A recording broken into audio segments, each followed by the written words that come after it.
What's going on, everybody? Welcome back to another day, another week, another episode of 30NSG. If I can hit the button to start the show. How's everyone doing? Hope everyone's doing well. I'm under the weather. I'm going to be trying to, as you can tell, my voice is a little raspy. I'm going to try to make it as far as I can. We're going to try to do the show like we normally do, and then we're also going to try to, do the PlayStation Showcase. I believe it starts at noon Eastern. So that's what's on the docket this morning. We have a couple of news stories. You know how it goes. Lots of stuff happening. Lots of stuff happening, but yet not a lot of stuff happening because a lot of the news stories are kind of low key because of the event that happens next week. So, next week? I guess it's like 1 week from Sunday. So within the next week or so. But we do have some news stories to go over. We'll have conversations. Sean Murray's at it again with the update for No Man's Sky that just got announced earlier today. We're going to be talking about Helldivers 2 turns to community for Eagle Stratagem, a brainstorming session. We're going to talk about developer behind Call of Duty cheats that were downloaded more than 72,000 times must now pay Activision a huge sum of damages. And we're going to talk about how Sony is certifying a adapter to bring the PSVR 2 to PC. We're also going to talk about the Call of Duty coming to Game Pass and Water is Wet. So we're going to talk about these things on today's show. If you like what we do here, please make sure you hit that like button, hit that subscribe button. If you'd like to go above and beyond that, become a member as little as $5. Travis, thank you very much for the 14-month membership. He says, I didn't complain when they killed the Justice League, but the new design is barf. Yeah, it's pretty crazy with the if you guys haven't seen it, if you guys haven't seen the update or the leaked footage, or I should say leaked photo of Mrs. Freeze or Miss Freeze, boy, let me tell you, checked a lot of boxes. Let me see who's all here. Good morning. What's going on, Stealth? What's going on, Eclipse? Travis? Behemoth, Wonder Rose, good morning. Moonhead, good morning. Gaming Fire. Who am I missing here? Behemoth. Got Behemoth. Dolphin, Eclipse. I think we got everybody. Good morning. Thanks for coming out today. Let me see what you guys are saying in chat. PlayStation Showcase. Yeah, we'll cover that if my throat holds out. Destiny 2 trailer. I watched the Destiny 2 trailer and I watched the Destiny review, I guess, preview of Skill Up, and I have to say, I started laughing. I said it in Discord last night. If you guys want to be a part of the Discord is free for everybody, for general chat and whatnot. If you want to go into the higher tier, or not higher tiers, I guess, if you want to be in the full access of Discord, you got to become a member of the channel. But in the Destiny section, I posted that I watched the Skill Up video, his thoughts or review or whatever, because he got to play with other content creators of the new Destiny final shape, and I have to say, it looks great. It looks like Destiny. Okay, I started laughing though when he was like, yeah, they finally put the first new enemy type in, and I started laughing because he said everything is, always been like reskin, like the Taken and whatnot, but he said they actually finally put the first new enemy type inside the game, and I started laughing because it took 10 years to put an enemy in, yet people were giving shit to Marvel's Avengers after like 3 months, right? Suicide Squad just came out and everyone's like, oh, you're killing the same thing over and over. Meanwhile, Destiny had the same characters for 10 years, okay?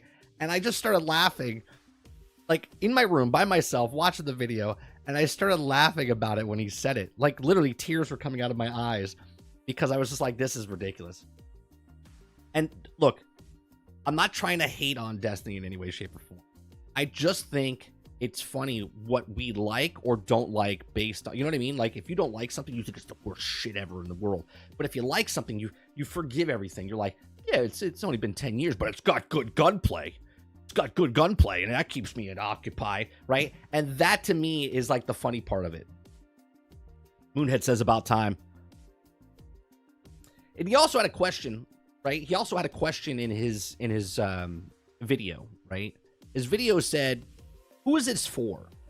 Because they had to pull out all the stops to try to get people, right? We all know that they're having problems getting the game. You know, a lot of people weren't playing the game. How do they bring those people back, right? And you have 10 years. You have 10 years of people, or 10 years of content. I got to sneeze, like right on the tip of my nose, right? And you're trying to bring these people back, but you're also trying to fulfill like the 10-year story or whatnot. And it's like, is this going to bring people back? And Krebsy last night was like, people are going to be lost. Like, there's no new players coming in. And I agree with this. I don't think you're going to get new players coming in because, one, new players would be lost in story. Two, new players have to spend a fucking fortune just to pick up what the game is. Like, if you want to play Destiny from year one to now, it's going to cost you a couple hundreds of dollars. Okay. And I don't know, there's a lot of people that are going to go, you know what? I think I'm going to spend a couple $100 that I haven't played in the game at all these years just to see if I can catch the story. And even if they spend that money, the content's out of the game. You don't get to see that content. You would have to watch a YouTube video or whatnot, right? And then to bring people back like myself, I'm not coming back, right? I think it looks great, but really, what really sold me, and this is not to shit on anyone that likes the game, right? Like the games that you like.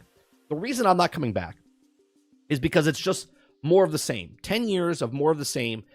To me, it's like playing Madden for 10 years. It's like playing Call of Duty for 10 years. It's the same game, restructured, relooked, right? Couple changes here and there. When Skillup was talking about the different public events that were going on, and you get to slam a ball here or stand on a plate here or do something here, it's the exact same. And I went, like for a split second, I was watching this going, wow, this looks actually really good. And then he started talking about the public events. I went, no, I'm good. No, I'm good. You know what I mean? Eclipse says, I saw what you said, 30. So this is the first new enemy since Destiny 1. So the whole time Destiny 2, you got the no new enemies for what, 6 years, right? That's what I'm saying, Eclipse. And this is why I started laughing, because the Taken and like there's other variants of those characters. They weren't new enemies. They were the same enemies just looking. And it was just, I just started laughing. I was like, oh my God, 10 years. And people give shit to when Marvel's Avengers is out. Like, when are we going to get new? When are we going to fight the Kree? We're just fighting the same robots over and over. And I'm like, this is literally like every game known to man. Every game known to man, you're still fighting the same enemies. But because they don't like one game, they shit on it. And because the other game they like, they're like, it's fine. Gunplay is awesome. Behemoth says the gun gameplay, getting those god rolls is so fun. Sure. Sarge says, oh yeah, slamming balls. Woo!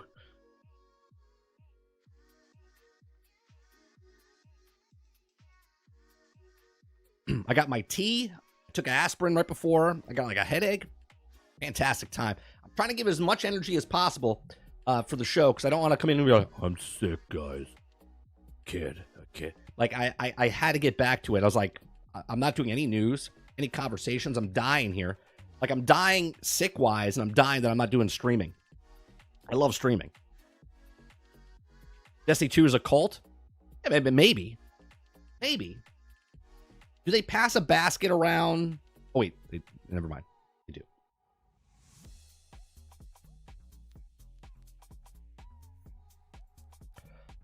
They had the Scorn and Forsaken. They were new. Xbox partners with the former Rocksteady devs. Yeah, we have a story for that. They had the Scorn for Forsaken. Yeah, they did. What year was that? When did the Forsaken come into the game? Because now, let's see, Forsaken.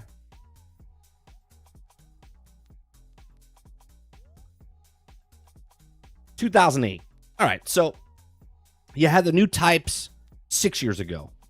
We'll give you the 4 years back from Destiny 1. We'll give you the Forsaken.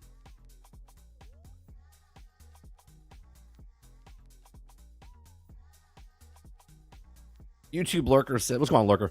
Says, keep telling yourself your kids aren't ugly. These people never see the flaws in their loves. That's true. Yeah, we're blinded by what we love, right? We're blinded by what we love, right? And that's where I know that I like games that are flawed.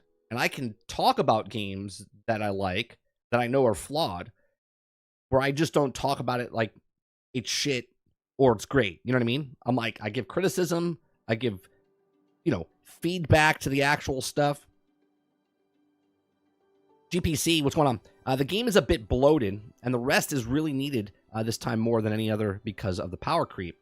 For Destiny, I think what they're doing now, at least from what I saw from the skill up preview that he talked about, was that they're putting it all on the table, right? They're pulling it all on the table, and they're trying to make you as powerful as possible because they have to. They have to try to get anybody and everyone back now.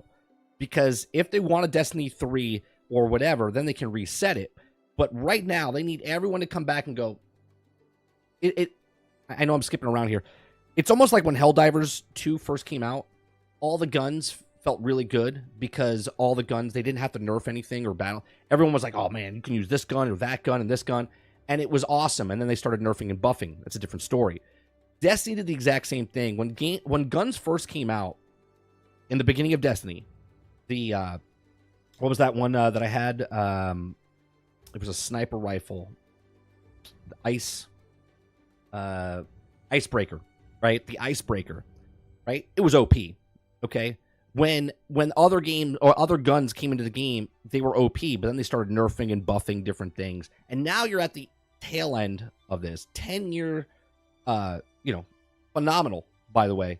They lasted 10 years. Very successful game for the 10 years it's been out. They did phenomenal. They sold a shit ton of games, made a crap ton of money, and yet have nothing to show for it because they're bad with their money management.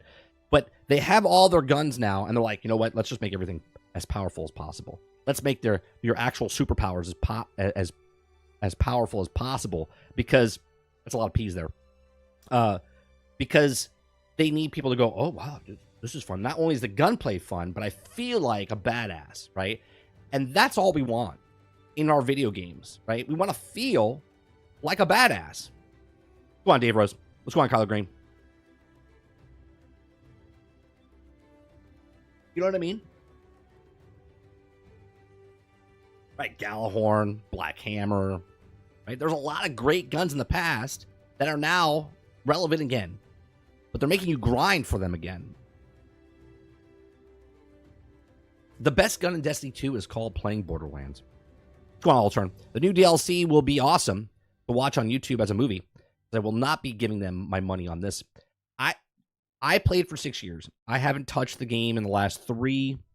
So the last 3 expansions. The last one I did was Beyond Light, I think is the last one I touched, where it was like on the moon with the snow. That's the last one that I touched, right? And when I was looking at the video yesterday, I was like, man, that gunplay still looks fun. But then he started talking. And telling me the exact same thing I already knew, right? And I was like, it's just not for me. And again, this is me not shitting on people that like the game. If you like the game, you like the game. By all means, enjoy the game. But at the same time, I also get to crap on the game because I put a lot of time into it. And I can give criticism in what it is and what it isn't. Kylo says, the Destiny 1 secret mission for the Black Spindle was so damn hard. It was so good, right? You had to find the boss on that one area. You had to wait for him to show up. Then you had to kill him, and then you had to go through a portal. And when you went through the portal, then you went through that whole thing and you were timed. It was so good. It was so good.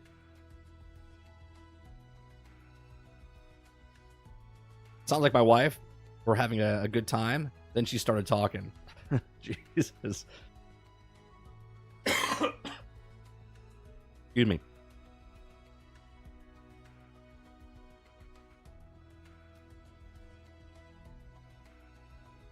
I get that. I can hear it in my lungs. I got phlegm. Tasty. Sadly, 99% of the gameplay is spent on the Strike playlist. Well, that's alternative. That's always a thing, right? Look at Diablo. What do you do in Diablo? You're doing the Nightmare Dungeons, or now you're doing the Helltide, right? Like this giant game, all this stuff to do, and yet you're doing this, right? And this is what I always talk about. And Suicide Squad Kill the Justice League actually in the beginning had a nice upside down triangle, but now it's more of a square, okay, or a rectangle. It's slowly creeping into just a triangle, and this is like the last thing that you're doing, okay? all these games that keep you coming back and doing the exact same thing over and over and over, they all do the pyramid, where you have so much to do when you start the game, and then it gets narrower and narrower and narrower until you get to the very top, and then you're doing the exact same thing over and over because that's the end game. And for me, a game that's successful, I mean, obviously that is successful, but what I'm saying, for me personally, I don't want a game where I'm doing, I work hours and hundreds of hours and thousands of hours to go to the same thing. Oh, gotta run my dailies, gotta run that one last thing to do. Okay, checklists are fine, but if I'm doing the Helltide over and over, or if I'm doing the one raid over and over, it's just it just gets monotonous at that point, right? You can see it happening right now with Helldivers. Helldivers 2. Okay, we had a video last week which actually popped off pretty good for me, for my channel. Okay, a lot of people are talking about, some people are saying I have bad takes or whatnot. You have to nerf the weapons. I'm like, it's a PvE game. You shouldn't be nerfing anything. You should be bringing everything up to the next thing to make it feel good, right? Anyway, Helldivers 2 had the player base where it was so fun. And a lot of the comments in my video, people are saying, I put 200 hours in, I'm kind of tired of it. I put 300 hours of it, and I'm kind of tired of it. Because they're doing the exact same thing over and over and over. Yes, the gunplay is fun. The actual thing is fun, okay? But then it gets to a point where I start to hear the community talking about how it feels like the community's tearing itself apart because if you don't have certain weapons, because the certain weapons are the best weapons to have, then you can't, like the higher tier guys will kick you out of their group as they're doing like level 6s and 7s, okay? Because you have to have the best weapons to do the best thing instead of all weapons being good and just having a good time playing the game. It becomes this like monotonous thing where the tippity top, it's like, well, you have to have this weapon, you have to have this thing, we're only running the automatons, we're only doing, right? It doesn't matter what game it is. They all end up with a pyramid. Instead of having a broad stroke of play the content, play it everywhere. You want this gun, you want that thing. And this is why I keep going back to what Division 2 thing has, where it's very forced on what you want to grab. You can play this content or this content or that content or this content, and you're going to get the gear that you want. But if you want to focus on the loot, right, then you can go do this particular thing and get the thing that you want. It's very respectful for your time, and the game feels much more broad open because you can do everything and anything in the game, and it feels good. Altern says there's also nothing else to do other than strike playlists. I know I haven't played the game and stopped playing due to that. Let's go on, Hemi. Medi. GPC says I walked after Witch Queen, only gone back to get my Moments of Triumph t-shirt, and I probably buy this because I have stuck with the game, even if I don't seem to care about the game. Well, that just means you have a sunk cost fallacy in there, right? You put your time, you don't feel like what you want to waste, so you want to get out what you want out of it, which is fine. Mr. 7 Digit says, State of Play was announced on Thursday, and Sony plans to release an adapter on PlayStation. Well, I'm glad, Mr. 7. we have, I don't know, you're doing all my news stories for me. We got the Sony certified adapter to bring in the PSVR 2. We have the State of Play that's happening at noon. Yeah. GBC, don't worry. Marathon is coming. Problem solved. I don't know about Marathon, man. I don't know about Marathon. I will try Marathon, but I know I will not like Marathon, right? I'll try it because I'm a streamer, and it's content, and I'll play it so I can talk about it. Okay. But at the same time, I don't know if that game is going to be, you got to remember now, Destiny, or Bungie's coming off of Halo, and now Destiny. Can they do it a third time, right? Can they do it a third time with Marathon? Now, I know Marathon's not the same type of game as what Halo was and now what Destiny is. It's a extraction shooter, right, type of thing. So I don't know. I don't know if they're going to have another, I mean, they might have a hit on their hands, but we'll see what the monetization is. We'll see what all the other stuff is.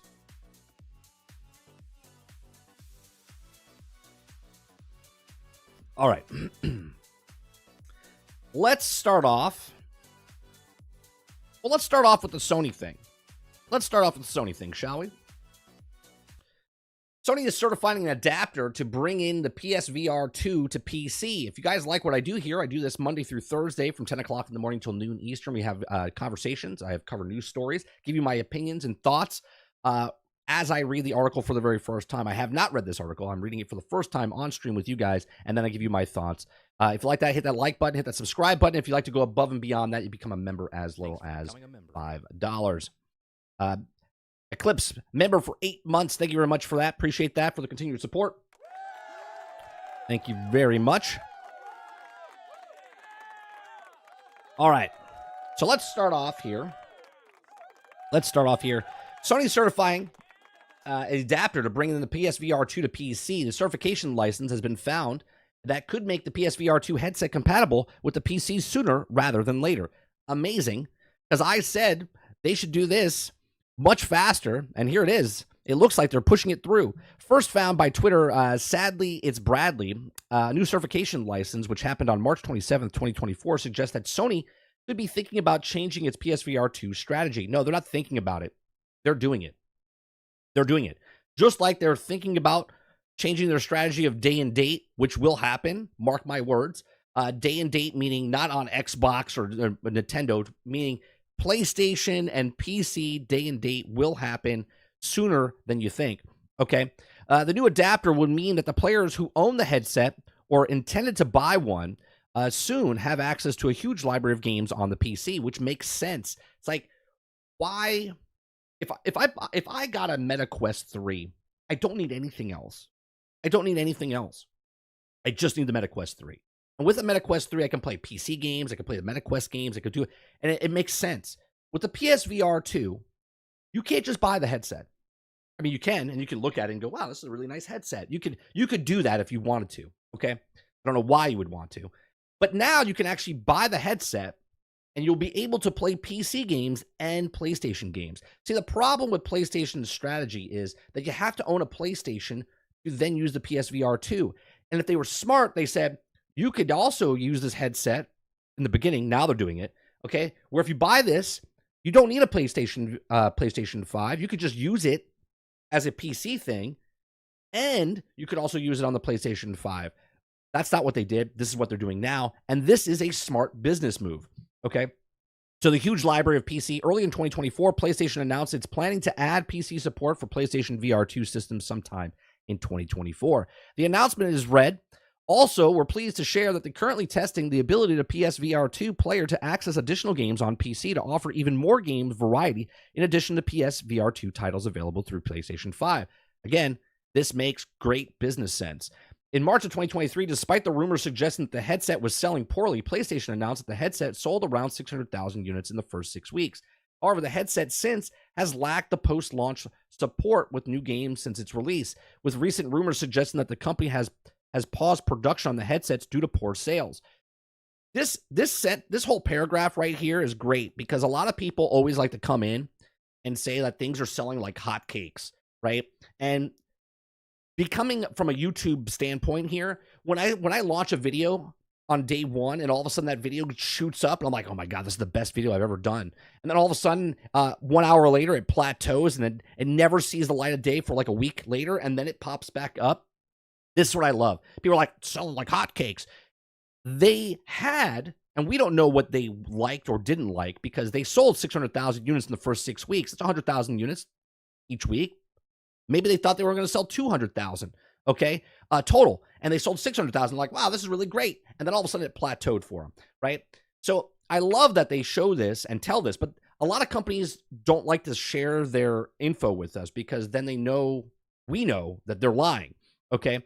So again, selling poorly, PlayStation announced the headset sold around 600,000 units in the first 6 weeks. However, the headset then since lacked post-launch support. They didn't start supporting it. Then they started making new games for it. They kind of hunkered down and were like, eh. Then they said that we're pausing production because we just don't know what we're doing with this. Not a lot of people are buying it. Well, there's two gates there, right? You have to have a PlayStation 5 and then you have to buy a PlayStation VR 2. Well, a lot of people are like 500. And then how much was the headset? Chat, let me know. I don't know off the top of my head. I think it was another $500, wasn't it? It was like pretty high up there. So again, if I had to choose between a headset that's not PlayStation and a headset that is PlayStation, I'm going to choose the non-PlayStation one because I could play games on my PC or just on the headset itself. Like if I didn't own a PC, I could just buy the headset and then just play the games on my headset, right? So it's pretty cool. And then you could also play other other people's games and stuff on there as well.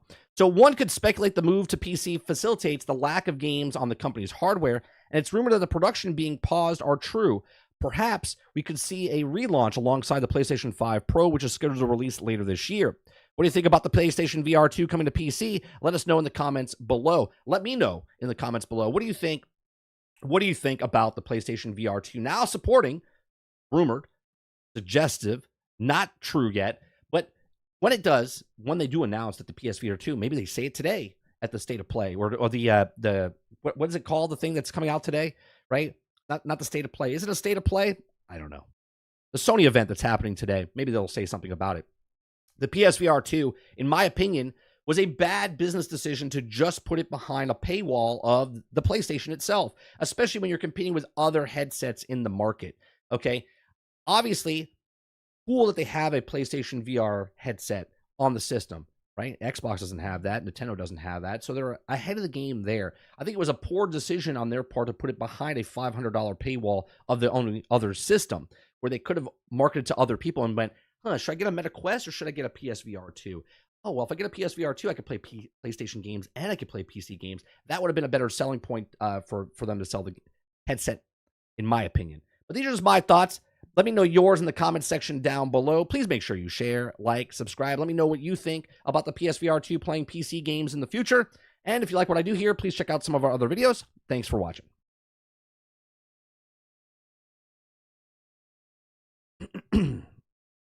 And my voice sounds pretty good after that. Dave Rose says it would be dumb not to do that. It's just leaving money on the table. Oh, going where they're taking it now to the PC realm, Rose, is what you're saying. Super Dave Respawn says, my name change didn't work. Well, welcome back, Super Dave.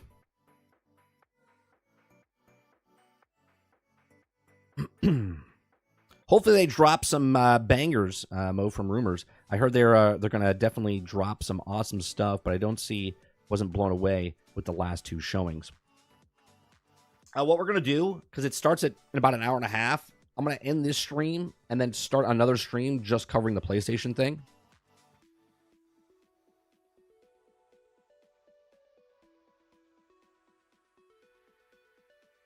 GPC says, good news because I want the VR to succeed. Yeah, when they first came out with it, I remember pushback. I was like, it's stupid that you're putting it behind a paywall. And obviously I get it. They're making a headset for their system, but it's like, you should have had at least where it could play PC games right off the start. I think then they would have flied off the shelves. Because it's a dual thing then, right? For the console and for PC. When they're just putting for PlayStation games, you're already limiting a limit of what games you have on the PlayStation and what they're developing for the PlayStation, you know?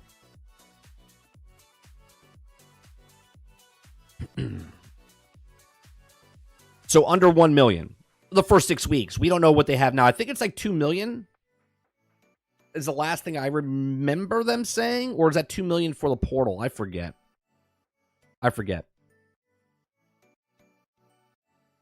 Oh, is the State of Play tomorrow? I thought it was today.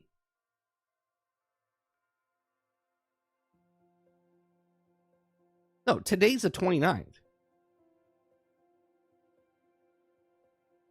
No. Days of Play is happening on the 29th. Today's the 29th. The Days of Play Celebrate begins May 29th at 12:01 a.m. through June 12th at 11:59 p.m. local time in each region. To mark the special occasion, we're giving away avatars of PlayStation players throughout the Days of Play starting May 29th. Is that not a thing they're having? Regular starting tomorrow, May 29th, to activate updates in the local area. So is there not a show?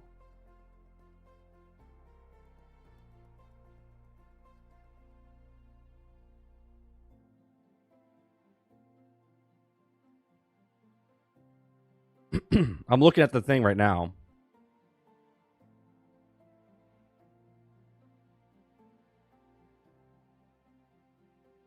So it's just like an event throughout the whole thing. From one time to another. So when is the actual PlayStation event?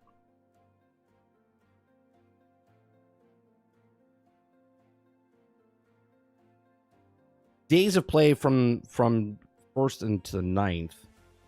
For PlayStation members, no.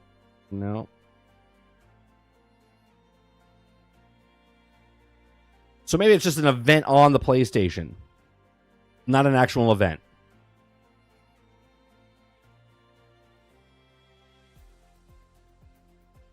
The state of play is tomorrow. Got it. Well, great. Then I give myself my voice after this show. They don't have an event. General chat. Okay. So they announced today at 10:06 that tomorrow at 3 p.m. Okay. So then, or 6 p.m. Eastern. So then what we'll do is we'll just talk about that tomorrow night on Generation X Gaming is what we'll do. That's what we'll do. We'll just talk about that tomorrow night.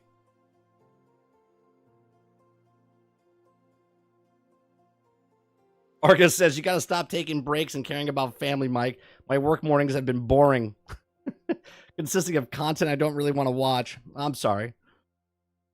Believe me, I wanted to do a stream the last 2 days, but my voice was not in any way, shape, or form to do anything. I would have been like, hey guys, what's going on?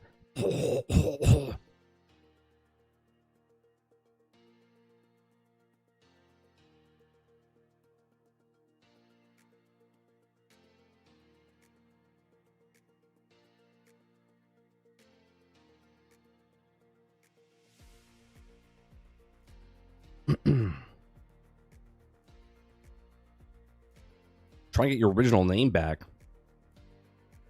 Super Duper Dave. I used to love watching that. Was that on Showtime?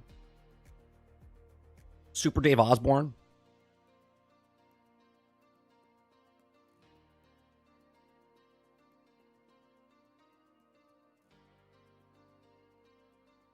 Should I just program the AI voice for yourself and type the show?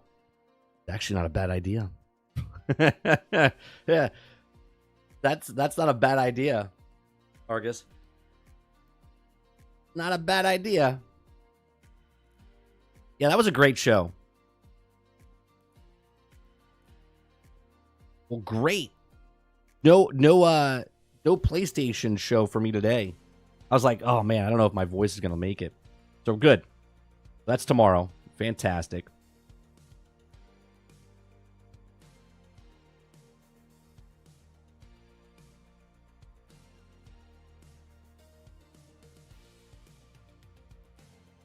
I was nicknamed Super Dave my whole entire life. Did you take a lot of risks? Like, did you like jump bike ramps or something? Like, what's happening?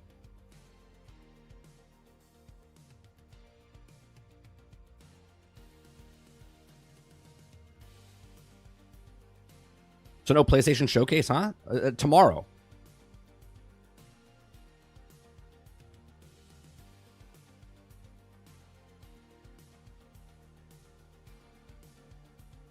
Can we talk about? I'm watching content creators and news stories talking about the new Doom, right? The Doom where it's like rumored to be like medieval, right? Type of stuff, and everyone's like freaking out because they're like, well, Doom's gonna be multi-plat, and I'm like, but Doom's been multi-plat this entire time, right?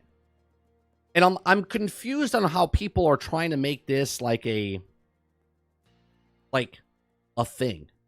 They're like, well, now because Phil Spencer said that it's, all games are exclusive. And at one point he also said that it's a case-by-case scenario. And since they own Doom, and it's been, 3 years? Right? 3 years since they owned it. This is their first game coming out. Just like other games in the past, like, I don't know, Call of Duty is still staying on multi-plat. Why is it weird that Doom is going to be announced for multi-plat and everyone's like, well, Microsoft's in trouble. And I'm like, I don't understand.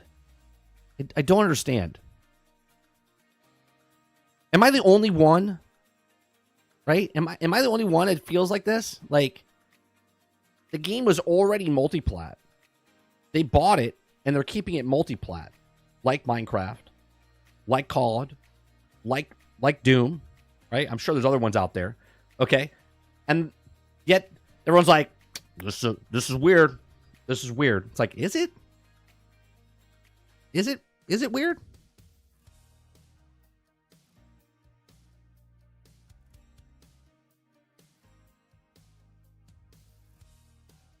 Yeah, Paul, I don't get it.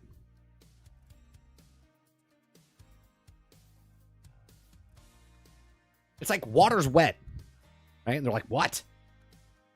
What is this? Oh, got him. Wet. Why didn't anyone tell me water was wet? It's like, what?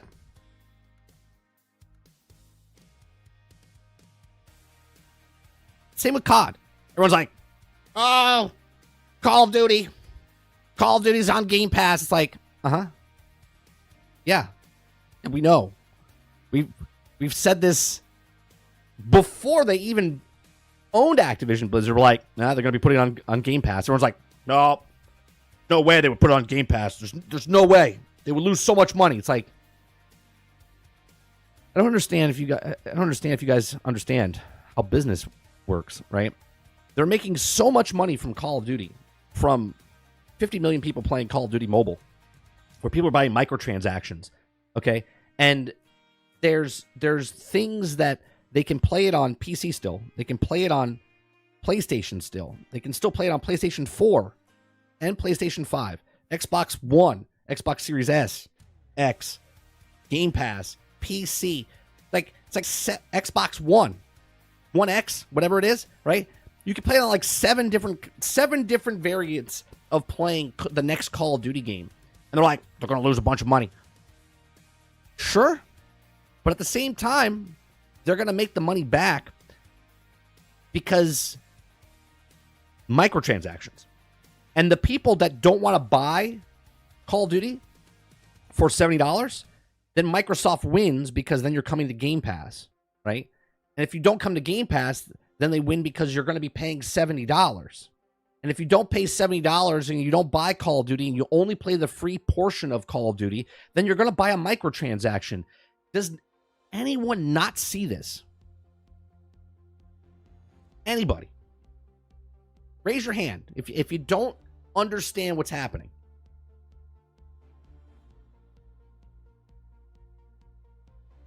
Paul says 80% of COD player base comes from free-to-play games, aka Warzone. Right. And they pay for like a $10, $15 microtransaction. Which, if you remember, Pirate Software, is that his name? That you guys showed me months ago when he was talking about how StarCraft, a $15 microtransaction outsold a 2-year process of making StarCraft 2. Right? Or 3-year, whatever it was. However long it took to make StarCraft 2, a microtransaction outsold that game. And people are like, in amazement, they're like, well, putting COD's a bad move on Game Pass. Is it? Is it? Because if you're short-minded, or you're literally just up against the tree, and you're like, yep, this is a tree, right? Like, there's no forest behind the tree, just a tree. When they condition you and start putting Call of Duty on Game Pass this year and next year and the following year, okay, people will start looking at that and going, oh, well, why am I buying this every single year? And then someone's going to raise their hand and go, well, people buy Madden every single year. Yeah, they do. Yeah. But there's also people that can play Madden, FIFA, Call of Duty, and what else? What other game comes out year after year after year is the same, okay? And they're all on Game Pass. They're all on Game Pass, right? Oh, MLB The Show now, right? MLB The Show's on there, right? So every year, instead of buying a $70 game, you could play Game Pass, and they only need you on there for about 4.5 months. 4 months, 4.5 months, right? Everyone thinks they have to have this consistent 35 million. That rotates all the time. 35 million, right? Like, some people might log on for 3 months and then cancel it for 6 and then come back for 3 or whatever. Okay. They don't need you to pay $70 for a game. They can just charge you 15 or 10 or 18 or whatever it is for a microtransaction or for the subscription service. Okay.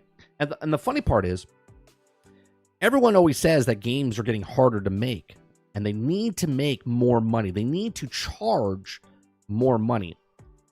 Then why can a game go on sale, right? Why can a game go on sale from $70 to $30 and yet they're still making money with that game? How is that? How is that possible? Now, obviously, they're not making all the money at that point because they put it on sale. But if a game is $70 today, and then 3 days from now it goes to a $50, $20 discount, right? They're still making profit off of that $50. Not as much as when it was charging $70, right? So now you go into Game Pass with a game like Call of Duty. Call of Duty doesn't need to charge $70 because there's still PlayStation 4, right? There's still PC. Hell, the Switch might even have it now, right? Because if it can play on the PlayStation 4 and the Xbox One X, okay, then it can play on the new Switch that's supposedly supposed to be the next, PlayStation type of graphics, okay, of what it is. So not only do older, people can play this game, but now people that don't want to play Game Pass, they're like, well, I'll show you. I don't need Game Pass. I'm going to buy it on Xbox. Okay. I'm going to buy it on Xbox One. Okay. I'm going to buy it on the Xbox Series S. Okay. Right? It doesn't matter if you pay full price, if you pay nothing and just play the Warzone. It doesn't matter if you pay the subscription model for, Call of Duty just for Game Pass. They have you coming and going. They'll get you now. They'll get you later. They'll get you down the road. It doesn't matter. They'll get you in the ecosystem one way or another. 2K games, yeah. I'll tell you what. I haven't played a COD game in over a decade. The last one I played was 2009 Modern Warfare 2. That's the last time I bought an actual Call of Duty game and played the campaign. I haven't played or touched a Call of Duty game. This will be the first Call of Duty game that I play. Why? Because it's on Game Pass, right? I'm not giving them $70. I already have Game Pass. I'm already using it and playing games on the system all the time. New games. Okay, I try. My son plays a shit ton of them. So when Call of Duty's next compilation comes out, okay, I will give them the same amount of money I'm giving them right now so I can play the campaign and go, hey, you know what? That's a pretty good campaign. Because in my eyes, paying $60 at the time, I said, that's the same game with just a 4-hour campaign, 5-hour campaign. I was like, I'm not paying $60 for just the campaign.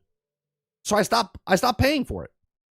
I stopped paying for it. Now I get that campaign for $15 or $18. Okay. For just that 1 month, right? It's not like I'm going to keep playing. For me personally, COD, it's just another game of value on Game Pass. They won't have me. I don't play COD, period. Franchise's ass. Don't blame you. Don't blame you, Rose. I agree. Now, when I say I'm going to play it, I can't because it's on Game Pass. Other than that, I would never give them money to actually play COD. I wouldn't. I think the last one I bought was Cold War, full price. The appeal of Game Pass isn't just paying less for one game. You're paying less for hundreds of games, some new. Here's the mentality that people don't understand, right? Here's the mentality that people don't understand, Mr. Digit, is that they don't care if you get Game Pass for that $1 and then cancel. Okay, what they're trying to do is that if they put a game on Game Pass, let's say, for instance, Avowed comes out, let's say in August, okay, or July or August, right? People that are interested in Avowed go, oh, Avowed, I'm going to try it out. They pay the $10, they pay the $15, they pay the $18, whatever level tier they're on. They try Avowed. They go, I played 5 hours of it, not for me, right? Maybe they don't touch Game Pass again for that month. And then all of a sudden in August, the next thing comes out. Let's say, I'm not saying it's coming out, but State of Decay 3 comes out. And then the next month, State of Decay 3 comes out. And they're like, August comes. And they're like, oh, brand new game, right? They're like, oh, all right, well, I'm just gonna keep my try it out. I don't really like that game either, right? And that's it. Now they have you for 2 months. Then all of a sudden, Call of Duty comes out 2 months later, or 3 months later, right? Maybe they canceled, and they're like, "Oh, Call of Duty's coming out. Well, I'm not gonna pay full price for that." And they're like, "I'm gonna go back into Call of Duty. I'm gonna go back into Call of Duty, but I'm gonna pay for Game Pass again." So now they got you for 3 months, right? Then they have the Starfield update that comes out, the DLC. And they're like, "Oh, well, I want to try that." Well, now they got you for 4 months, right? Do you see? That's how they do it, right? And maybe you're a person that doesn't want to play any of those games. You only want to play, like, try Sea of Thieves, or you want to try an independent game that comes out there. Whatever. There's just tons of games. The average person pays 3 to 4 games a year. Okay? The average person. Okay? Well, now people can play hundreds of games for a lot less money. Okay? For the price of like 2 games now. 3 games. So you buy 3 games and play 3 games, or you pay for 3 games worth and get hundreds of games.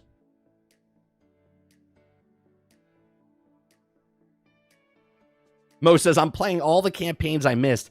You know, Mo, that's not a bad idea, right? Once they release all the Call of Duties on the Game Pass, which I don't think they should do it one lump sum, but whenever they release them, it makes perfect sense, right? I haven't played a Call of Duty single-player campaign since 2009. That's a lot of content I have.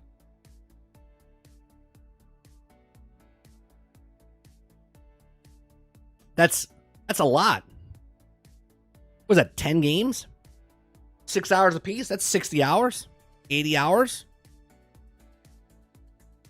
Lorker says, COD Black Ops Cold War was peak COD Zombies. Every game mode from every COD zombie release in one game worth every penny of the $60 at the time. Rose says, I'd rather play the new one from Ubisoft if I wanted COD, and it's free. Oh, the X Defiant?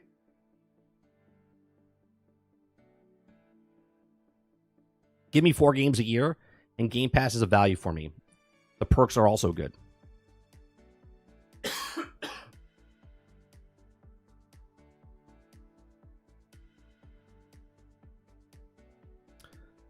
I don't know where you get 4 hours from. 4 hours is the campaign that happened last Call of Duty last year. No, remember the joke? The joke that Christopher Judd did at the Game Awards that everyone gave him shit for, which was a really good joke.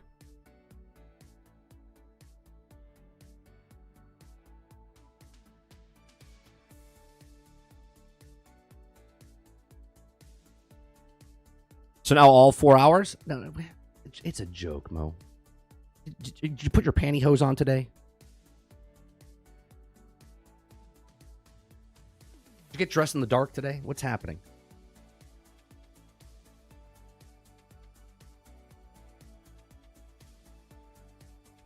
Activision shit company. Microsoft buys Activision. All of a sudden, Activision's, oh, you can't pick on Activision. Activision?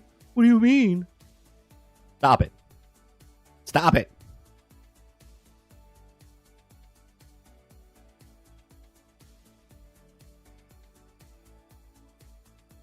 Stell says, starting tomorrow, you can play Skull and Bones for a week for free. Ooh. No, thanks. I'm good.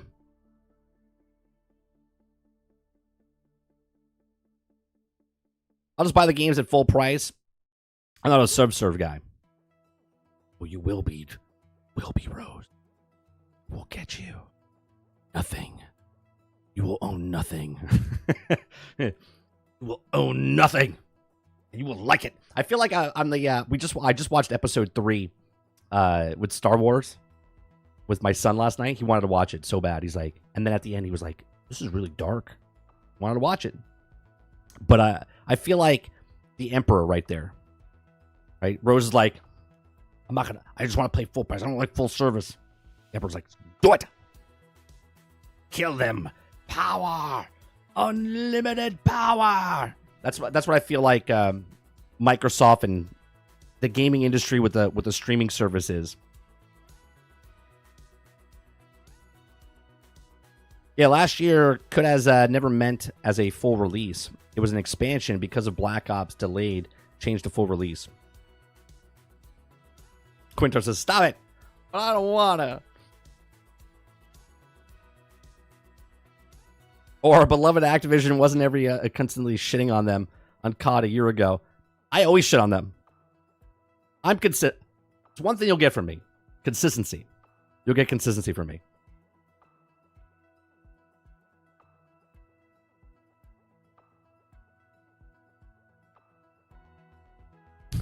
I was like, heck, even physical I already own nothing. So I guess they got me. Well, there you go. Yep. Do it. Do it. Modern Warfare 2 was like 5 hours. I own that one. My brother bought it for me and it was terrible. Modern Warfare 2, you're talking about the original?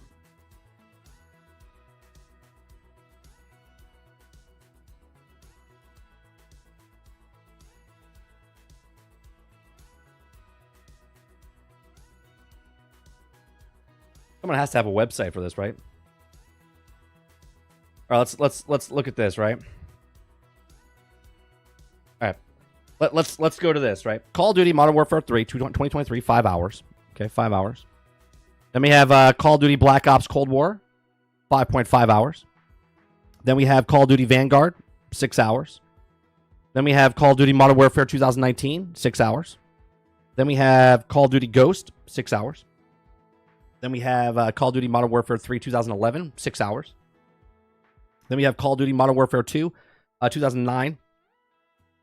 Excuse me, 6.5. That's the last one. That's the last one I played. 6.5 hours. Then we have Call of Duty Modern Warfare 7 hours. Then you have Call of Duty World War II 7 hours. Then you have Call of Duty, which is the original, 7 hours. Okay. Then you have Call of Duty Advanced Warfare, which is 7 hours. Then you have Call of Duty Infinite Warfare, 7 hours. Then you have Call of Duty Black Ops, 7 hours. Then you have Call of Duty Black Ops 2, which is 7 hours.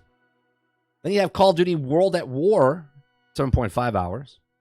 Call of Duty Modern Warfare 2 2022, which is 8 hours. Call of Duty 3, which is 8 hours. Call of Duty 2, which is 8 hours. Call of Duty Black Ops 3, which is 9 hours. And then you have Call of Duty Black Ops 4, which is 10.5 hours. No matter which way you slice it, that's a lot. That's a lot of hours. A lot of hours for someone that's going to get these on Game Pass. Right? So just alone on that, if someone was playing and said, you know what, I've never played a Call of Duty game in my entire life, okay, or you missed one of these, if they released, how many are there? 16, 17, 18, 20. If they release one Call of Duty a month for the next 20 months, okay, that's a value for $18. I'm sorry, it is.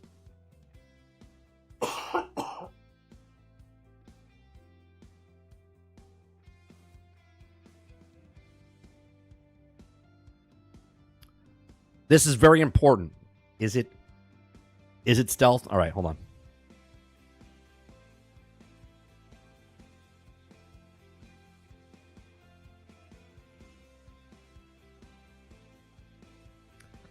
Is that very important, though? Is that very important, stealth? I think COD Infinite Warfare had the best campaign. Jon Snow was the bad guy.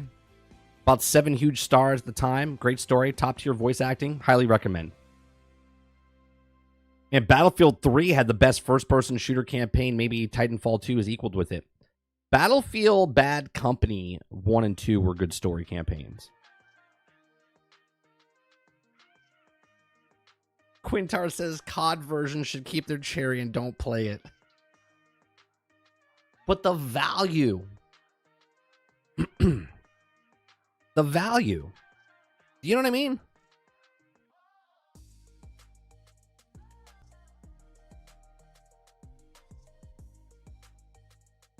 Infinite Warfare campaign was good. I just think a lot of people, we sit on, look, I've said this, that Game Pass for the business model, okay, for the consumer, it's a no-brainer, right? It's very good for the consumer. right? For the consumer, Game Pass is a hell of a value. Hell of a value. Okay? For the gaming industry, it's a problem. Okay? It's not a problem for Microsoft. It's a problem for the developers. It's a problem for the people that are making games, and this is the standard that they have to sell for, right? Now, obviously, the house is burning across the street. It's not burning my house, so I'm good. Okay? As a consumer, okay, the value for Game Pass is constantly there. And everyone's always like wondering, going, well, they're not betting on Game Pass. That's exactly what they're betting on. Their game plan hasn't changed. Game Pass is the standard. They are making the Game Pass, they're making the Netflix of video games. That's what they're doing. This will be the way. Now, everyone thinks because the video games prices are going up, this is unsustainable. Well, Microsoft is not doing it as high as everybody else, right? Hellblade 2, $50 million budget, and they're putting that on Game Pass.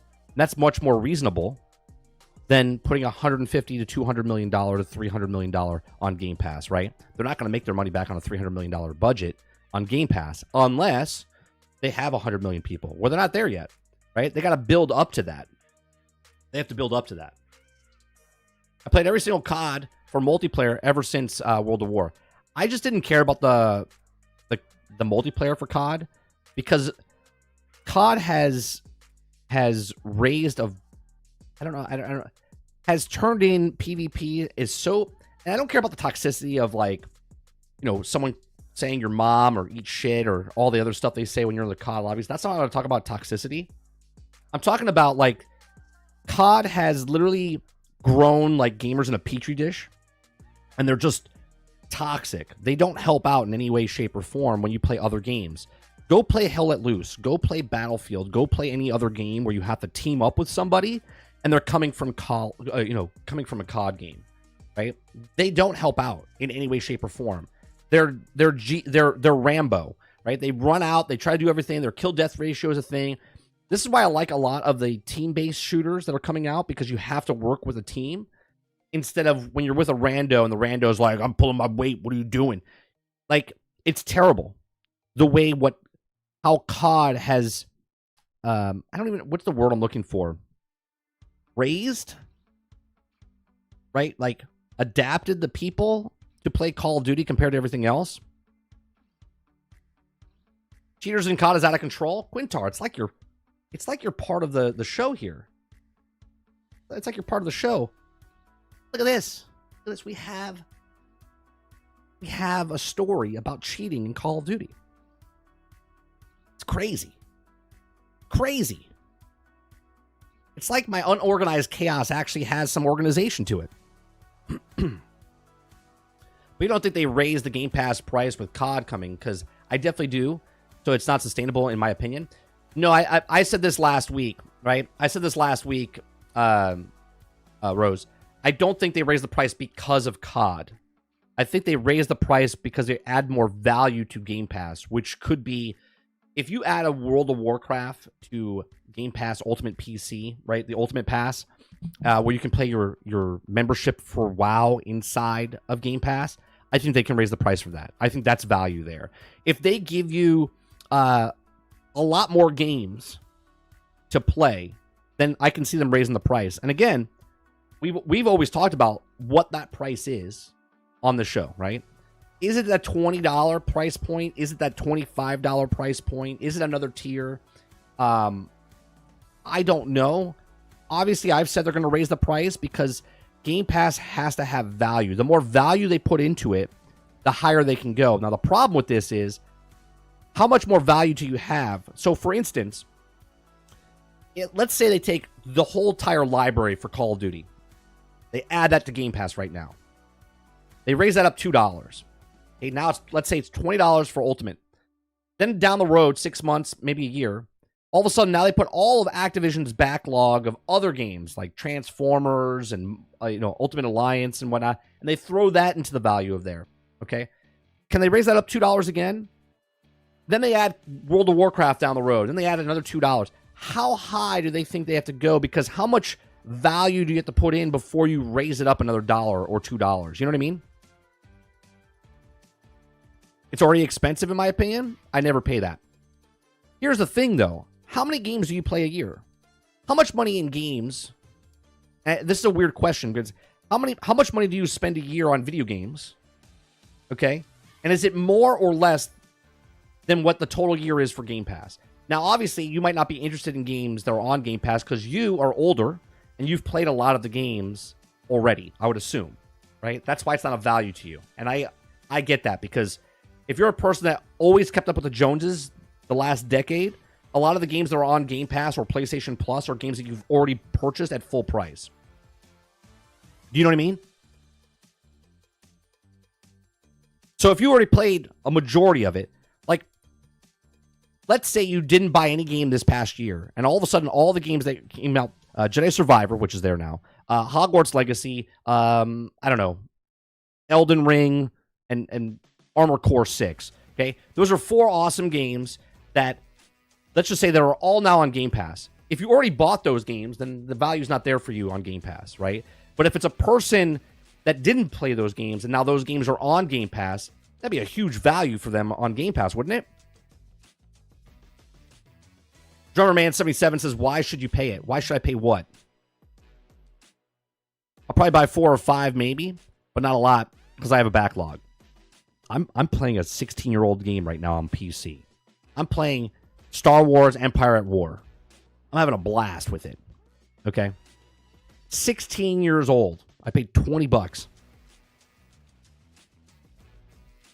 That game, 16 years ago, is taking time away from a brand new game that came out today, last week, coming out a month from now. That game is taking up space right now against those companies. If they had a Marvel Alliance and its servers where you can also play multiplayer, because I don't even have games, but it would be awesome. Yeah, I think that would bring people in. I would play it. How's expensive, though, is $20,000 worth of games. Right, Dolphin. Right, you take all the games that are on there, either keeping up with the Joneses or are the Joneses. Lorker says, your idea to add a World of Warcraft to the top tier of Game Pass has legs. I was going to cancel on PlayStation Premium, but with the Crunchyroll free, it's cheaper than essentially plus Crunchyroll separate. That's what I'm saying, Lurker. Right? That's what I'm saying. If you're taking World of Warcraft that people are already paying what, $15 a month, right? And that's all they're playing. That's all they're playing. $15 a month. Okay? And now they take it and they move it over and they say, well, if you pay $18 a month, which is just $3 more, not only can you play World of Warcraft, but you can play all these other games. That's a good value. Yes, the person looking at it going, well, they're spending $3 more. Sure. But they're also getting a shit ton more stuff than just paying $15 for one game. Paul says, here's the acquisition would benefit consumers by making Call of Duty available on Microsoft Game Pass on day it releases on console with no price increase for the service based on the acquisition. What is that from, Paul? You're quoting something, but what is that from? 4 or 5 games, around $300. Doesn't Game Pass have 400 games? Yeah, something like that. But there's a lot of independent games. A lot of games are like $10, $20. I really can't see a price going up more than 5 or 20 is too much in my opinion. Than 5 over 20. So 25 is what you're saying is the most that you can see. Yeah, see, my thing is how much value adding, and then once you go up to that price, so if, let's say they add all the Call of Duties, which is 20 games, right? 20 games, or more, I don't know. 20 games. Let's say you add a World of Warcraft, you add Transformers and Ultimate Alliance and 10, 15 other games that are underneath the Activision name. You add those all in. So let's say total is like 25 to 30 games they added. And they go up $2. Is that too much? Is that okay? And then the next time they bring in a big chunk of stuff, it's only like 5 games. Can they go up $2 more? They gave us 30 games the first time they raised the price. Now they're only putting 5 things in and they're raising the price. You know what I mean? Like that's where it gets a little tricky as far as value when they start raising the price up. People aren't playing, interacting with even more, acknowledging $20,000 worth of games on there, though. Maybe $100 worth of the average person. People aren't playing or interacting with even acknowledging the $20,000. No, they're not acknowledging, or, well, technically, I mean, let's take Mo, for instance, right? Mo's one guy. He has a lot of time on his hands. He plays a lot of games, right? Mo, if you're still here, how many games do you play roughly a month or throughout the year on Game Pass? Obviously, almost all games that you play are on Game Pass. How many different games have you tried or played on Game Pass? Now, I know he's the 1% of the 1%ers, right? He plays everything. If it's on Game Pass, he plays it. Okay? Now, obviously, he's the outlier.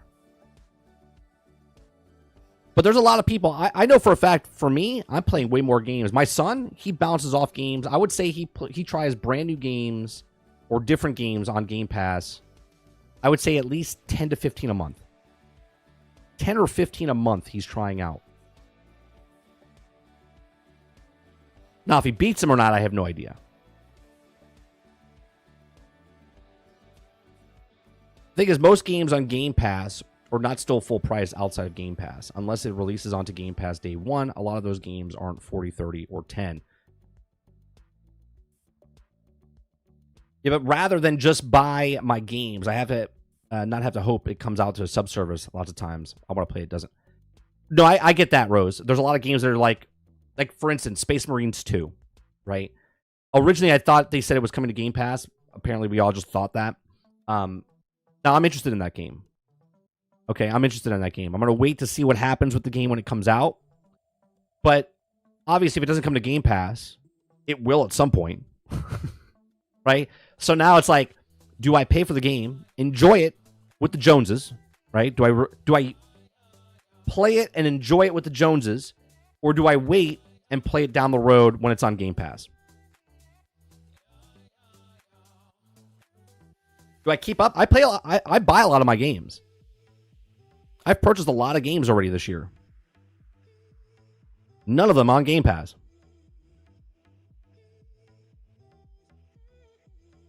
Mo says all of them.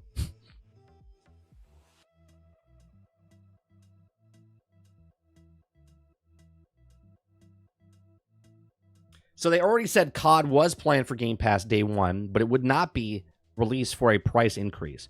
Correct.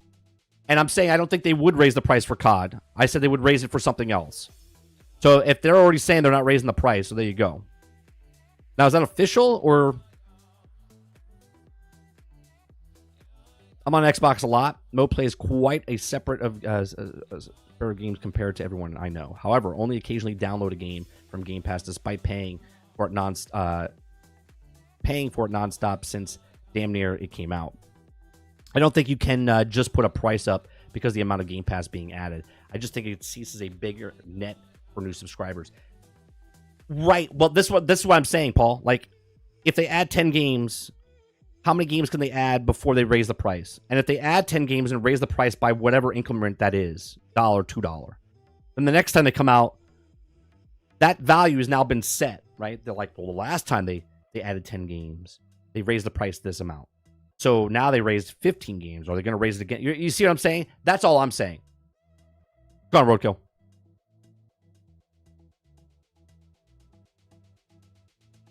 I personally think with all the new games coming out, I don't think games cost $70.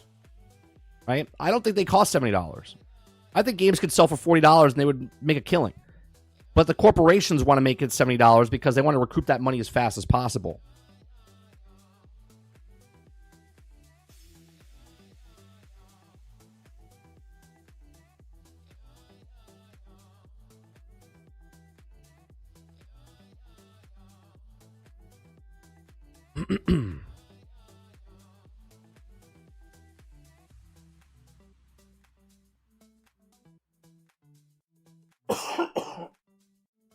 Sorry, I'm just trying to give my voice a little bit of a rest. If there was an average of $50, I saved $270. I mean, even if it was $1 a game, it's $400 worth of games. You know what I mean? If there's 400 games and they reach worth $1, there's still $400 worth of games. So obviously it's way more than that. Lurker says, I got a PlayStation 4 in 2014. I have 812 games in my library. 448 are from PlayStation Plus. I've rolled credits on 200 plus, but I only rolled credits on 34 PlayStation Plus games.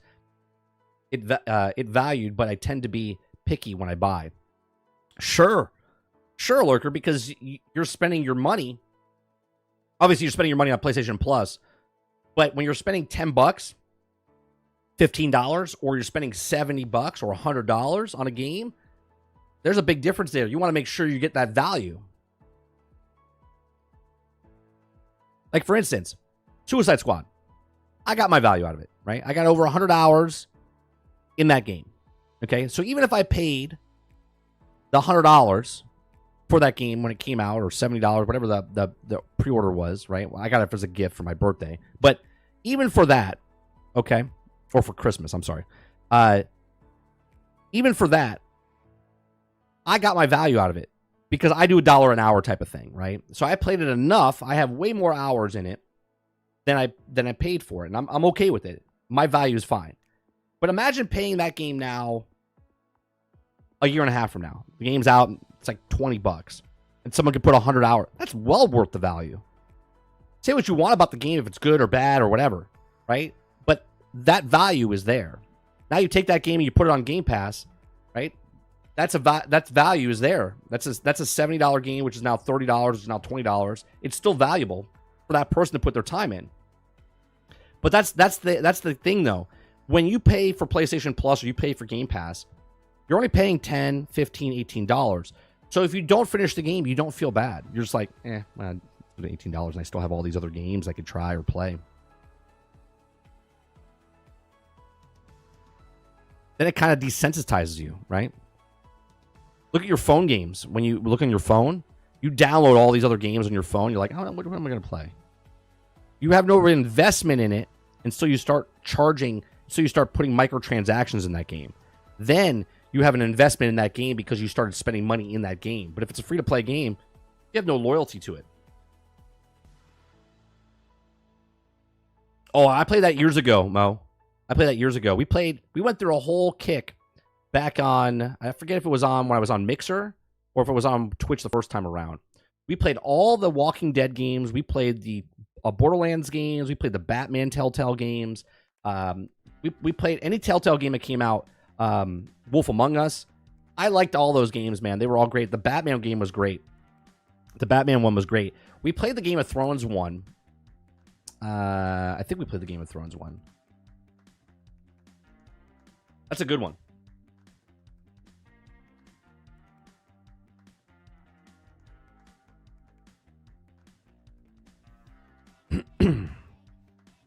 There's a lot of games that I won't touch on Game Pass just because it's not my style. I just don't play those type of games, you know what I mean? But the fact that they're still there and I don't have to spend money on them. The Walking Dead's fantastic. What's going on, Kuda Papa? I feel okay. Not the greatest, but I'm still here. Wolf Among Us is great. I'm waiting for Wolf Among Us 2. It's a good game. Kuda Papa with the 16 months. Appreciate that very much.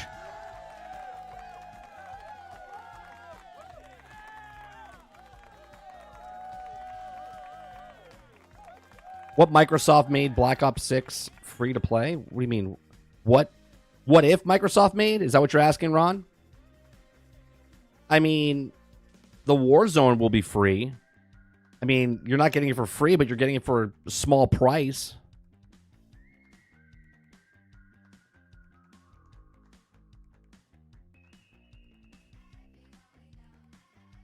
Oh, Argus says, why Mo was off playing Telltale Batman? I was suffering through the entire week 4, Pantheon in Destiny 2, questioning what the fuck I was doing with my life and total depression and stress. Jesus, is that good? Sounds good. I might want to jump back in.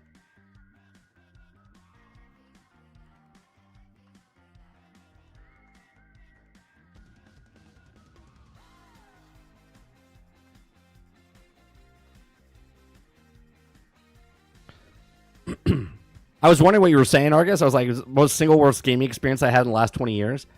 So explain this to me. Destiny, the Pantheon in Destiny 2, like what is happening there that you're so, like, what's happening there?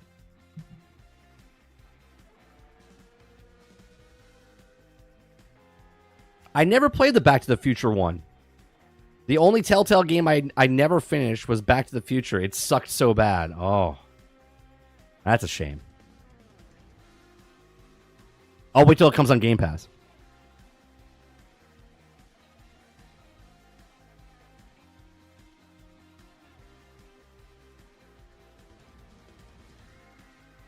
Now, Mo, you have a humongous backlog just going through. I beat Hellblade 2 twice, so taking a break before I do my third playthrough.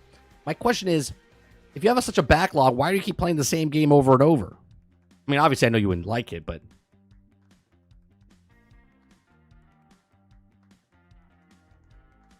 It's a raid boss list. Ah. Back to the Future is pretty bad. I can't believe that's in the same sentence, Quintar. I'll be honest. I can't believe Back to the Future is pretty bad is in the same sentence. If we were talking about movies, it would never happen. It would never happen.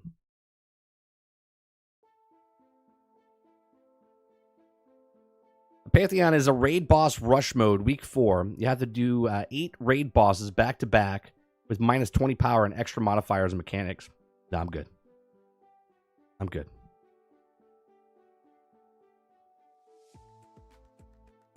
Tales of the Borderlands is funny. Get on your knees. No? I like Tales of the Borderlands. I thought it was good. I really enjoy the Telltale games. I played Walking Dead, Batman, Guardians of the Galaxy. Did I play the Guardians of the Galaxy? I don't remember if I played that one. I think we did. I did. The other Guardians of the Galaxy, the game I haven't played yet. Still in my backlog. I bought it for like $8 and I still never played it. There was week 1, 2, and 3 as well. Each week added more bosses and more difficulty. Oh, it was hard to type, but be honest. Yeah. Back to the Future, it's pretty bad. It's like, what? Because I love Hellblade 2, and I have one more narrator to go through. Oh, is there like different narrator points of view in that game?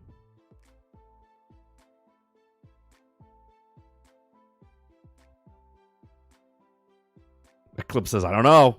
Part 3 was pretty bad. Yeah, but Back to the Future. No parts. Just the first thing, Back to the Future.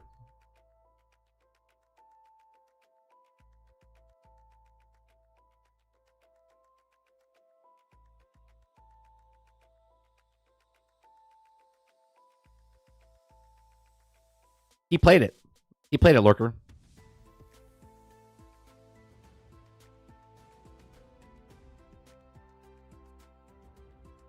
Helldivers 2 Telltale game.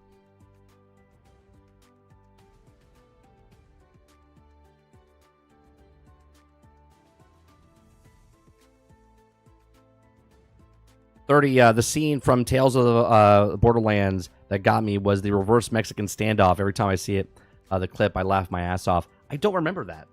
I don't remember the Mexican standoff. I remember the characters, and the voice acting is done very well inside of Tales of the Borderlands.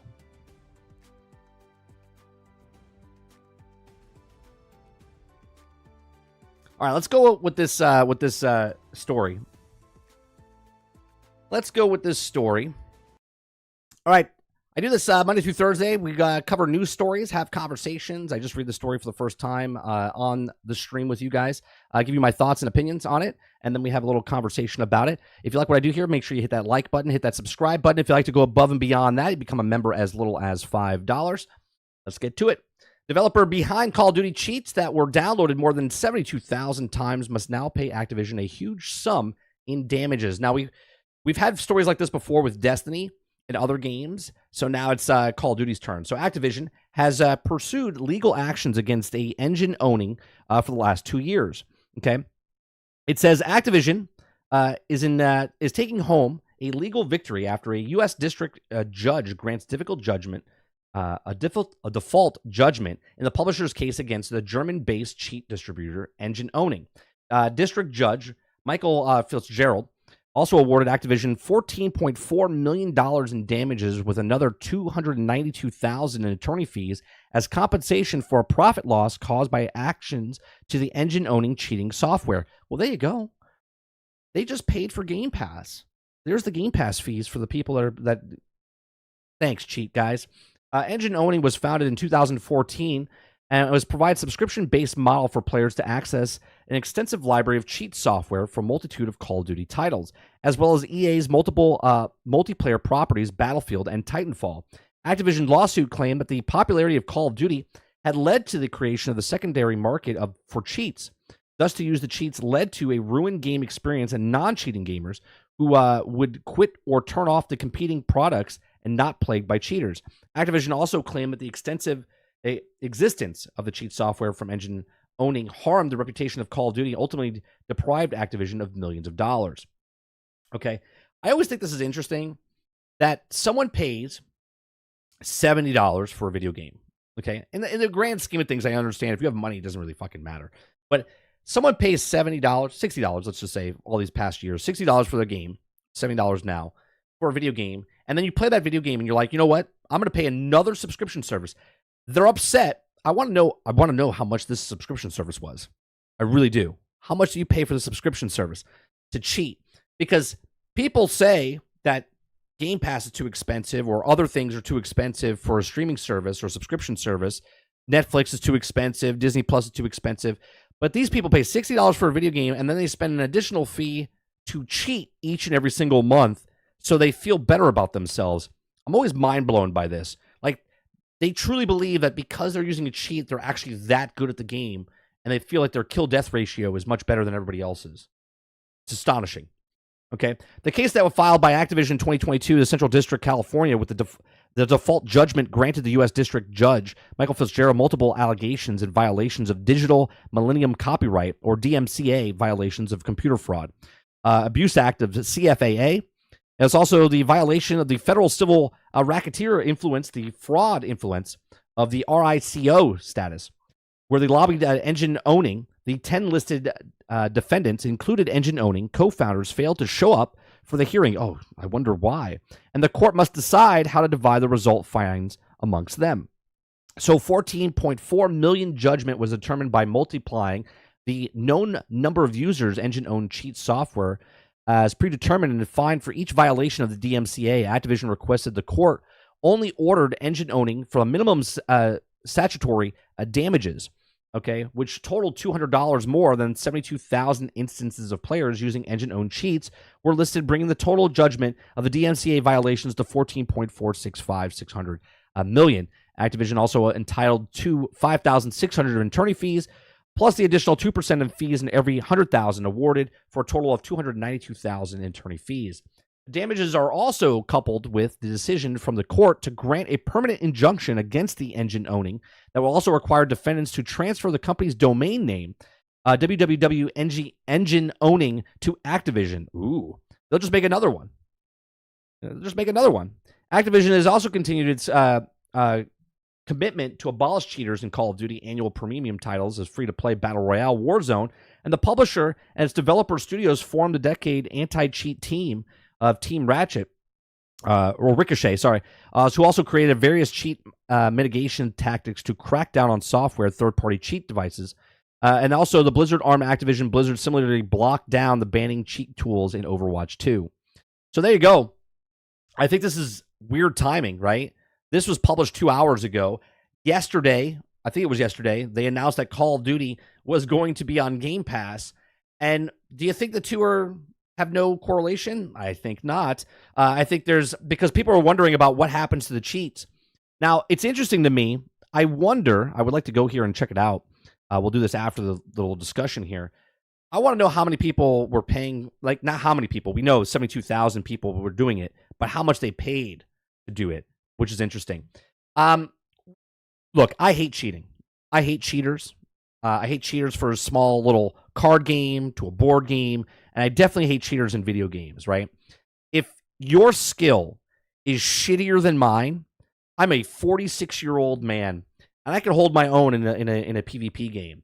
If you're a person that owns me because you're cheating, you're a scumbag, okay? And to think that you're better than me in any way, shape, or form, my hand-eye coordination might not be the best, but at least I don't need to cheat to make myself feel better about it. So instead of me paying $60, $70, $100, $120 to buy a game, pre-order it, get it early access and pay for it, so I can then go in a lobby with a bunch of ballless, hairless people, okay? Ballless, not this bald, right?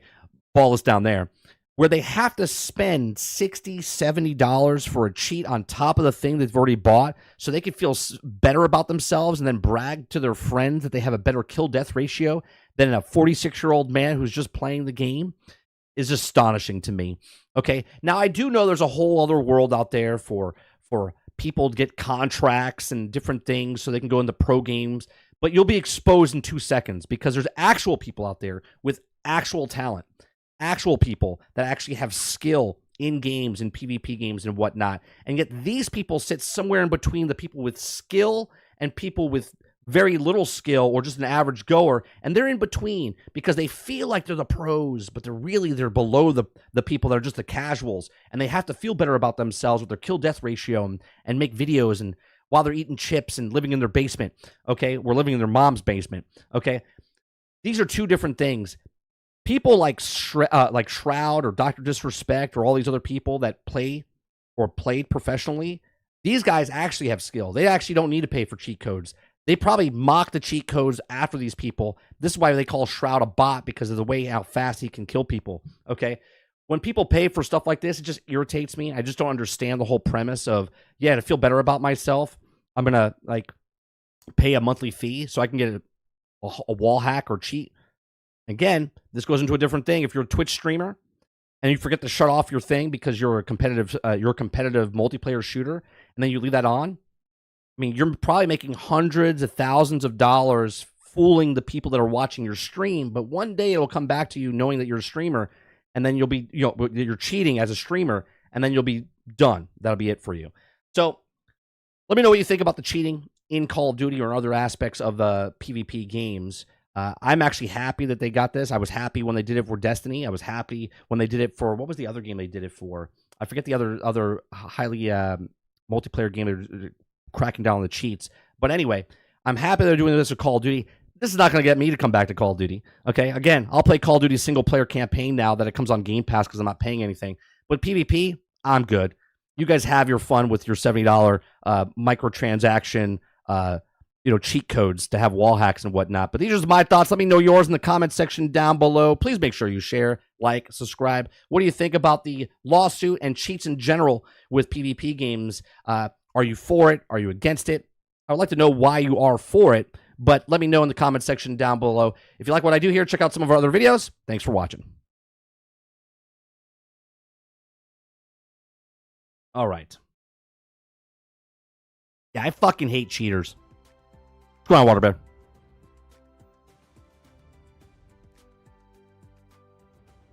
What's the point of cheating other than make yourself feel like a more keyboard warrior? Sad times. Yeah, I want to know, what is the subscription-based model for this? What is the subscription-based model? Let me see. I don't know if they've already taken down the website.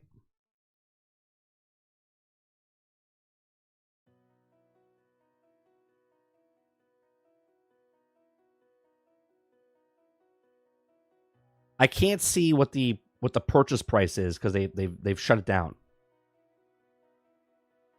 Oh, no. So I don't know what the price is, right?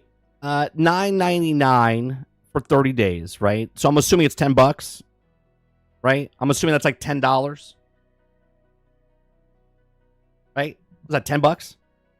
90 days is $24, and for 180 days is $44.99, right? Now, obviously, give or take a little bit for the exchange rate or whatnot. That's fucking hilarious to me. Fucking hilarious to me that people pay $10 a month so they can have their cheat hacks, but yet they'll say like Netflix is too expensive, or going to the theater is too expensive, or any of that. Cup of coffee is too expensive, right? In the very beginning of the stream, I talked about how people are blinded by what they love. If they love it, they love it. It doesn't matter how much it costs. They'll pay for it, right? 1.9 US dollars, so like 2 times. 1080, there you go. I just find it mind-boggling.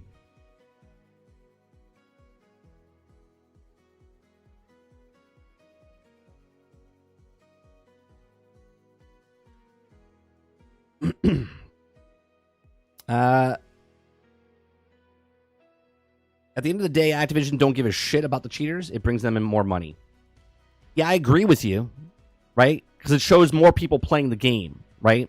And if people are established that they're playing the game, then the game must be good, type of thing. Do the wiggle, bro. Yeah, you gotta do the wiggle. Gotta do the wiggle. Oh, you're talking about Grandpa Gamer. Yeah, he was a Twitch streamer. We actually talked to him a while back when I was on Twitch. I used to go into his streams. That man can play games, man.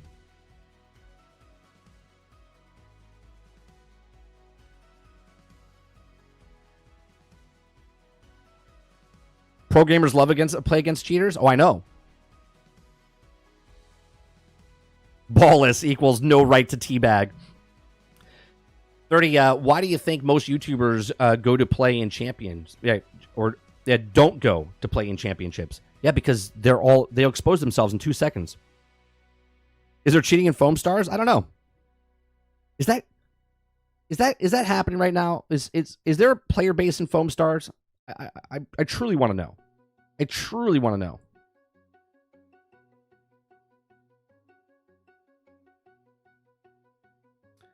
Let's see. Has lost nearly 1 month ago.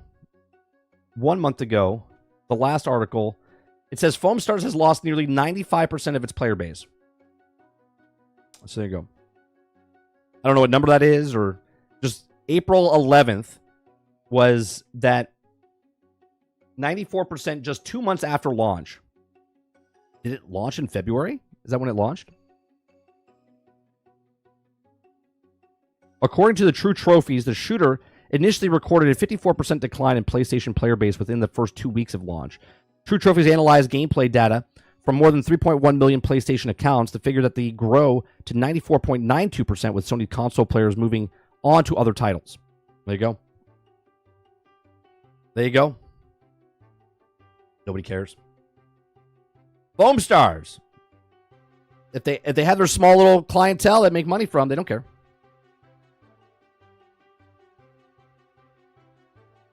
Z says, I'm glad they're trying to do something about the cheats. Just get good. It's also dumb. Just play other games. Yeah, I'm not there. Like if I play a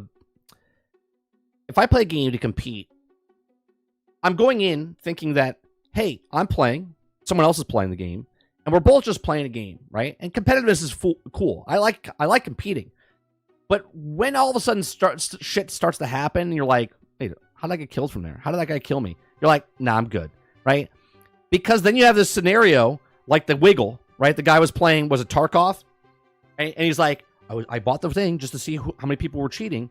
And then he did the Wiggle, and then he noticed someone else Wiggle, and he's like, wait a minute.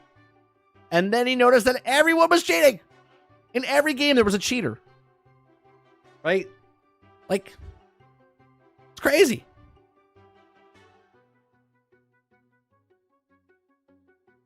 I definitely don't understand the mindset of a person who cheats in anything does. It makes you feel big because you won. I'd rather suck, but did it under my own skill and lack thereof. That's what I'm saying, right? Like, when you win, it feels good. I get that. It gives that endorphin that I'm winning. But you have to know that you're winning because you're cheating, right? You literally are you're the scum at the bottom of the pond that the fish eat and shit on. You know what I mean? Like, you're not good. You're not doing anything to make yourself better as a gamer because they don't give a shit. They just want to feel good about themselves. But they're also paying for that. I'll tell you what. Go pay $10. You can talk to a Russian woman on a phone, make you feel better about yourself.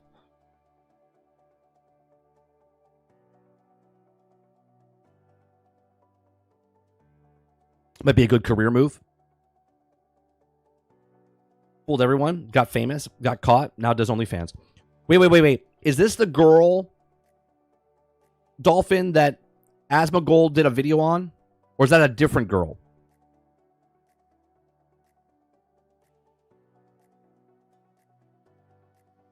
They do care about cheaters. It's just a nightmare to stop them. Funny thing is, when you get caught, they buy another game. So more money for Activision. Right. But you got to think, though, Quintar, if they're making money off of Twitch or YouTube or anything like that, then it's worth it. Go on, Sin.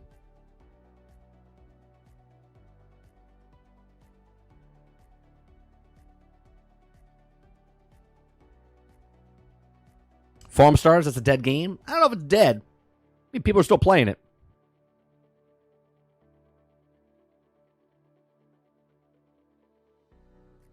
I play every weekend and have no trouble finding matches, so that Oracle is BS. I mean, I don't know what to tell you. If that Oracle's BS, then all Oracles are BS, right, Rose? It's even real anymore. No, I don't know. I don't play the game.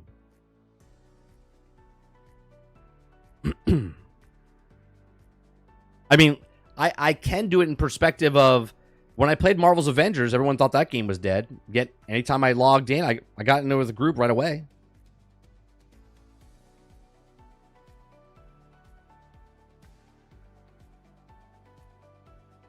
"5 seconds, Sadat's Discord, and I had 3 black people be racist and say cracker. But when I dropped the hard R, is too far. Racism is racism. What are you doing, Travis? What are you doing?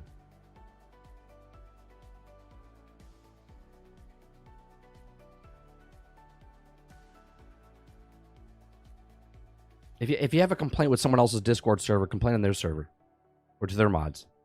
Don't come here and complain about other people's stuff in my chat, please. Please. These people are going to be really well in real life. Good luck with the job, bro.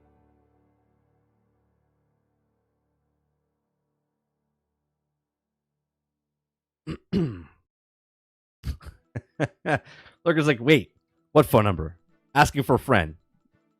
We'll get you. We'll get you, Lurker. You don't know about the phone lines you can call people to make yourself feel better? Come on.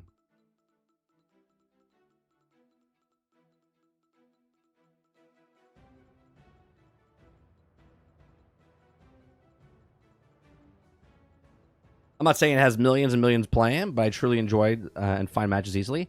Sure. Again, Marvel's Avengers, not a PvP game, right? I enjoy a game. It's not the most popular game, but I have over 1,000 hours of it inside of Marvel's Avengers, Rose. Okay, there wasn't millions of people playing. I could still find people to play with, though.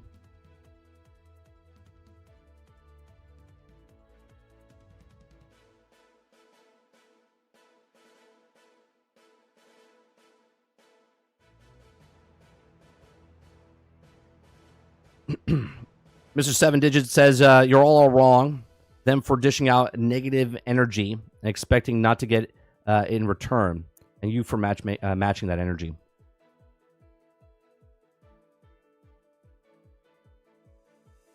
Right. If you walk into a room and start screaming at people, they're going to scream back. They're like, what the hell's wrong with you people? What the hell's wrong with you? Right? If only Outriders still had player base. Do people still play Outriders? I truly don't know. I like that game. Man, let me tell you. That game peaked. I mean this. Not in a sarcastic way in any way, shape, or form. That game peaked during beta. People running for legendary guns. It was a weird time, right?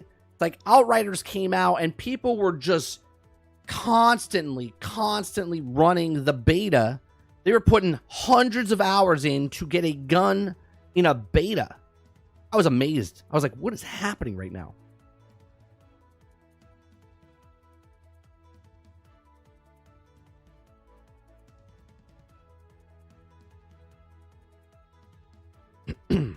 I mean, hell, let me compare real fast. Let me get another game. Let me get another game here real fast.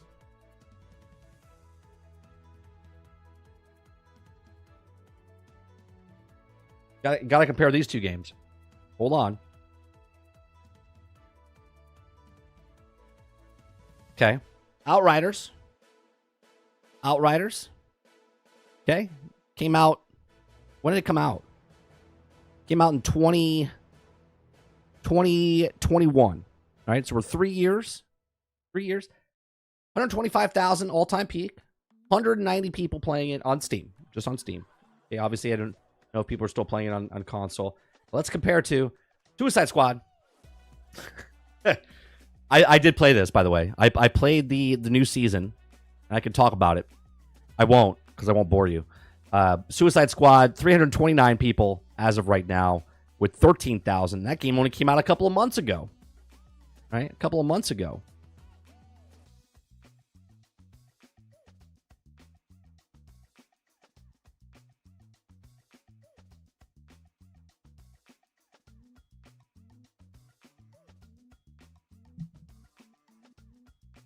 Is Back for Blood dead yet? It actually is dead. They stopped supporting it. Yeah, no, they stopped supporting it.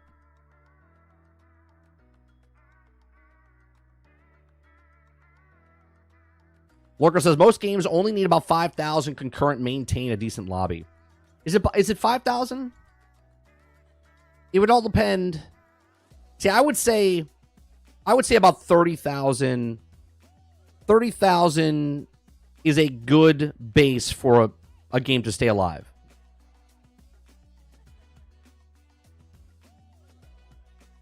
Because you got to remember, concurrent, right? Concurrent is everyone that's online at now. But there's 24 hours in a day and there's 24 time zones, so not everyone's online at the exact same time.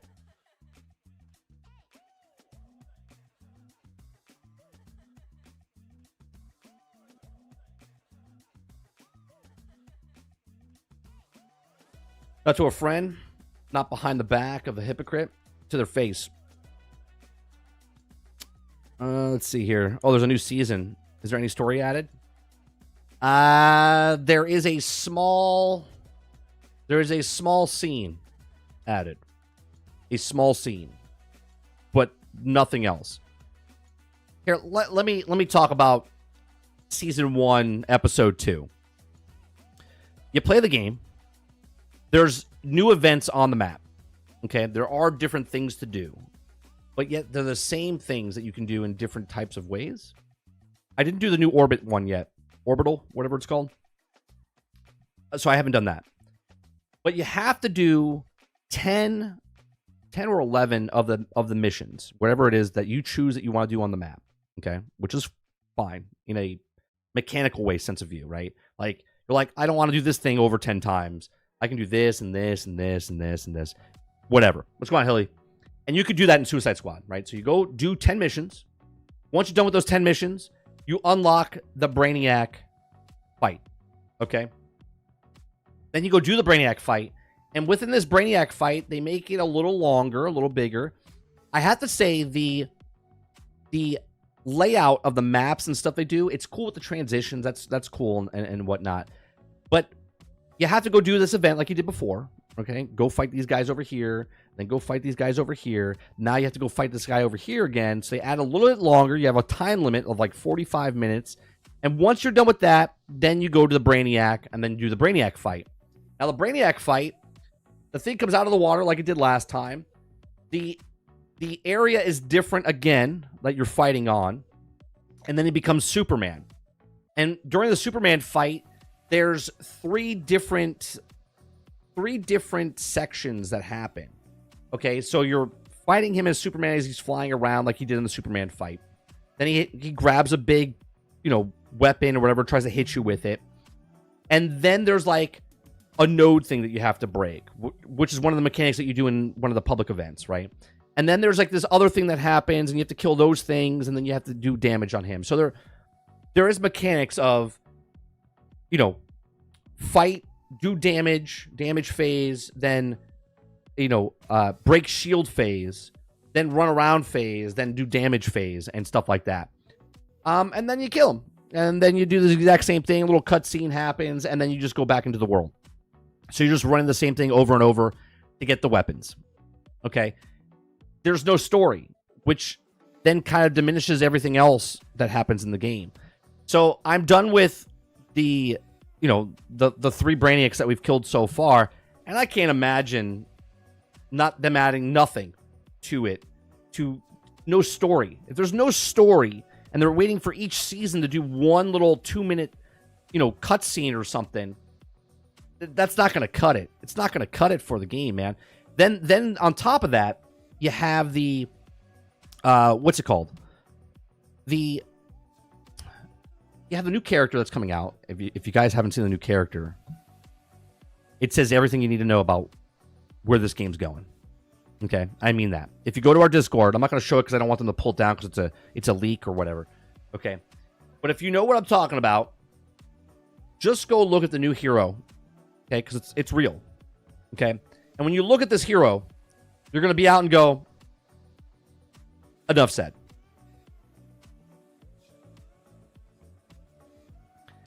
I downloaded the game. I played it. I'm going to continue to play it just to see a little bit more so I can talk about it more and what kind of fixes they can do. But I'll be honest, if you're thinking about coming back, don't. Don't. And here's why. You don't have to. You could do all of the past content down the road. All the battle passes and stuff are free, right? You don't have to pay for them. And there's no FOMO in the game. So don't waste your time. If this is on your backlog and you're like, oh, I want to play it, just wait until more content comes out for it. That way, at least if there is story down the road, you can do the story missions and be done with it at the end. Right? You could do the story missions and stuff at the end. But other than that, I wouldn't touch it. I wouldn't touch it. People Can Fly making a Game Pass game. Hunstar is also making a Man of the Road map. Keeps increasing for Game Pass. Look, you guys are awesome. You guys are awesome. It's like you guys are like the writers of the show. We have a story about that. We have a story about that.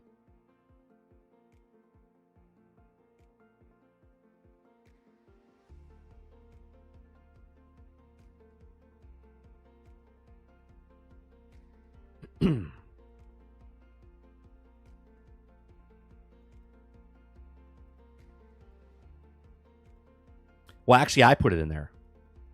Mo, here, let me show you. Let me show you.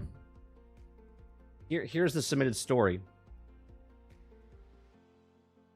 Here's your story. Today at 2:10 a.m.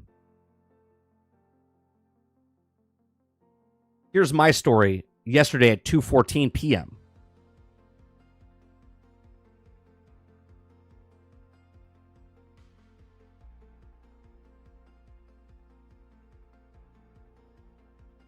But I am going to use your story.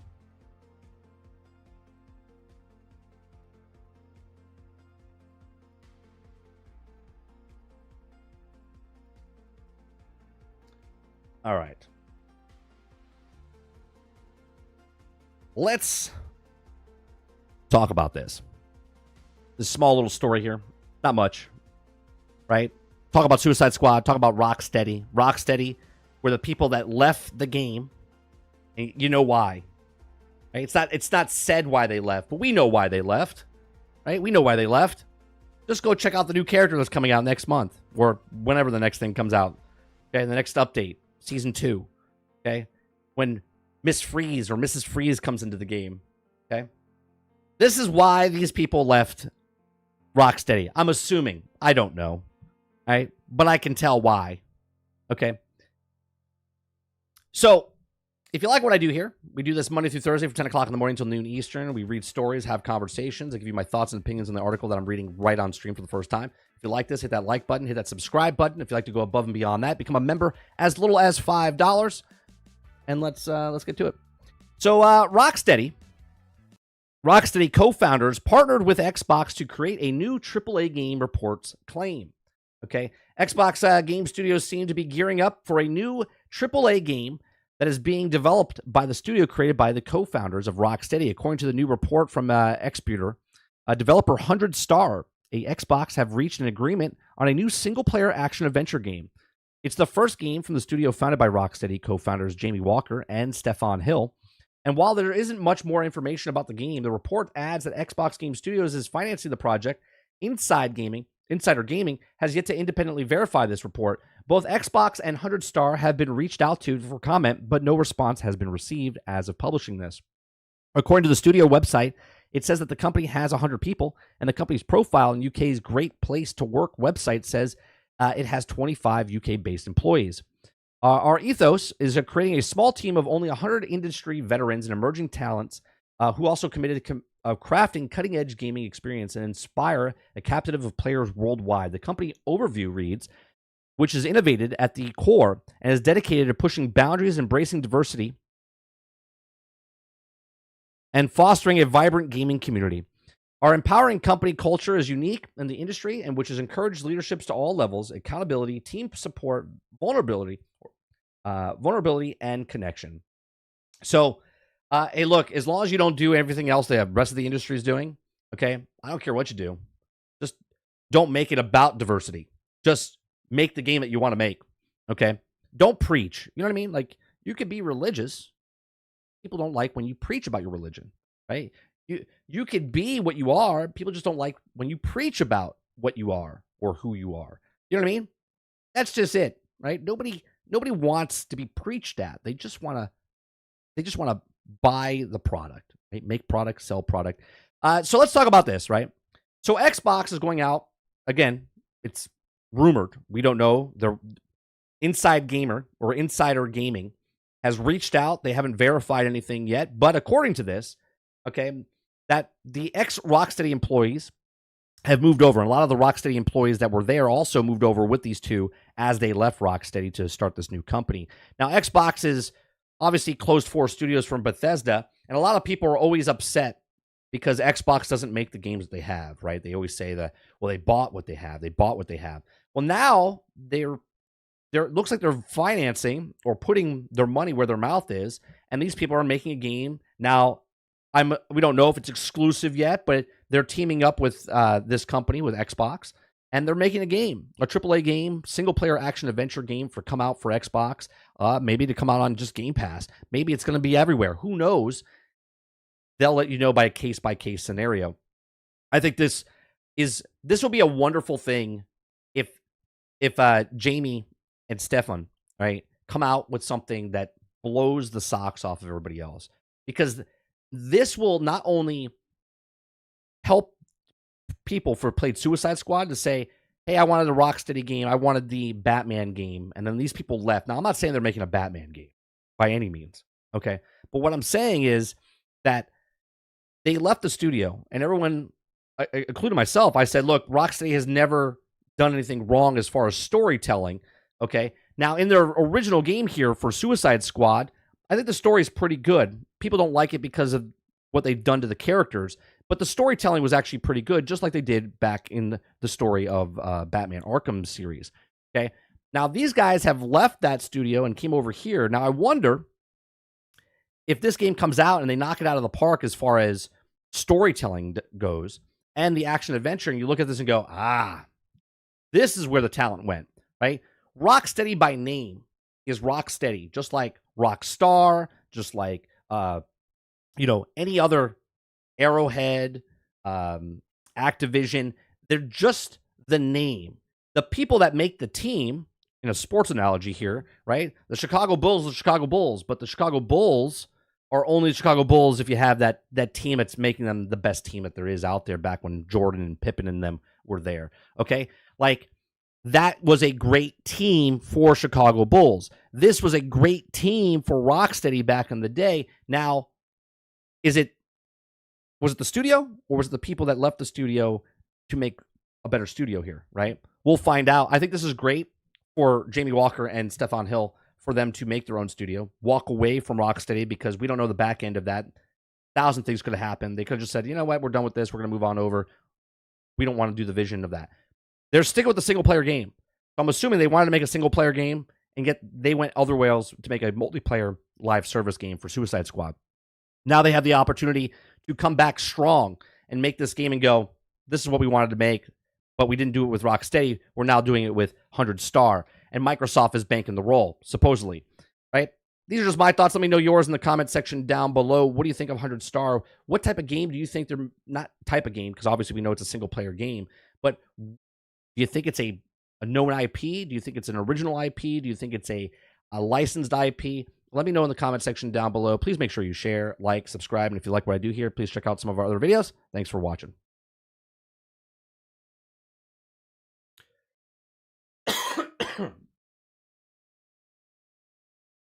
All right. Give me 1 second.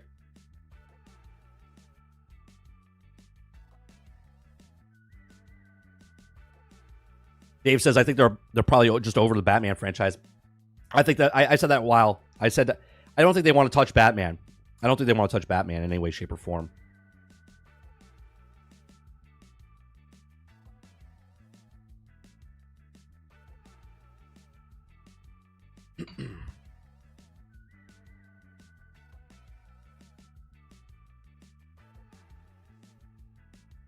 Let developers develop. If you publish, then publish that. That's it. Well, here's the thing, Travis. Here's the thing. Microsoft has done exactly that, and yet people want to shit on them. Damn if you do, and damn if you don't, right? Phil Spencer has come out and said, we want the developers to develop the games they want to make, right? They give them the money, they do what they want to make, and they let them do what they want to do. Then they release that game, and then the game doesn't do well. Or it does really well. And some games that don't do well get to stick around, and other games that don't, or that do well, get canned, right? The Tango Games situation of that was already being made before Microsoft bought Bethesda, and then they made that game, and they let them do what they want to do, right? So Microsoft is damned if they do, because they released Redfall. They let them continue doing what they wanted to do, even though they didn't want to do that. And they're bad because they let it go. And then they let another team do what they want to do, but it didn't do well. And then they also didn't involve themselves. And they're like, well, why didn't you do something about it? It's like, what do you want us to do? Do you want us to get involved or not get involved? Hopefully they make something new and fresh. I think they will. I'm excited to see what they actually come out with, because then you would know 100% that Suicide Squad is shit because they left. Do you know what I mean? It's almost like the Tom Brady moment, right? Is Rocksteady good because of Belichick and Brady? Or was it because of Brady? Do you know what I mean? Obviously, I know it's more than that, right? But then when Brady moved to Tampa, and then Tampa won the Super Bowl with him, that's what you look at with these guys, right? Jamie Walker and Stephon Hill, you're like, was Rocksteady great because of the team? Or was it because of the quarterback or the coach, right? And if they move on over now to their own studio, all of a sudden, if they make a great game, you're like, yeah, it was them. It was them. It wasn't Rocksteady. It was them.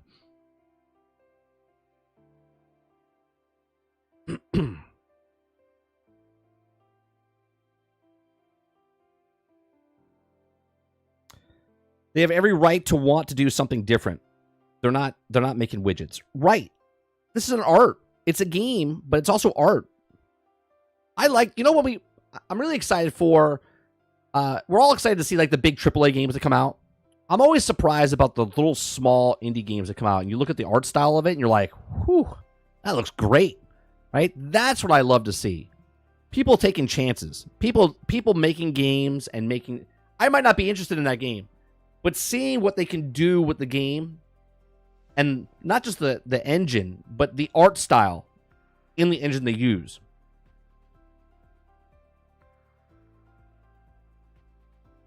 Crowded House says, I want them to make better judgment calls. Stay out of it when they can, and get involved when they need to. I don't know, House, as far as if I say, I give you money, right? I'm like, House, you do what you want. Whatever you think you want to do, you do it, right? Now you're struggling, right? You're struggling. You don't know what you're doing with it, but you're making your vision. And I'm sitting back going, yeah, great. You're like, yeah, my thing's almost done. It'll come out next year. I'm like, all right, cool. And then it comes out and you don't know what it is. Am I supposed to be like, what? Why did I give you that money? No, I gave you the money because you pitched something to me, right? I'm giving you the money so you can make the game that you want to make instead of right? What would you rather have? Now you're making the game and I'm over your shoulder going, is that what you're going to do? Oh, you can do that. Don't you feel like that is worse than just letting people go? I personally would rather, hey, can I have $2 million, $5 million, $10 million to make a video game? Sure. What do you got for me? Pitch it to them and they go, all right, here's the money. Right? Let me know when you're done. Great. Instead of going, are you sure you want to make it an RPG? What about if you change this to that? Right? I wouldn't want to be micromanaged like that.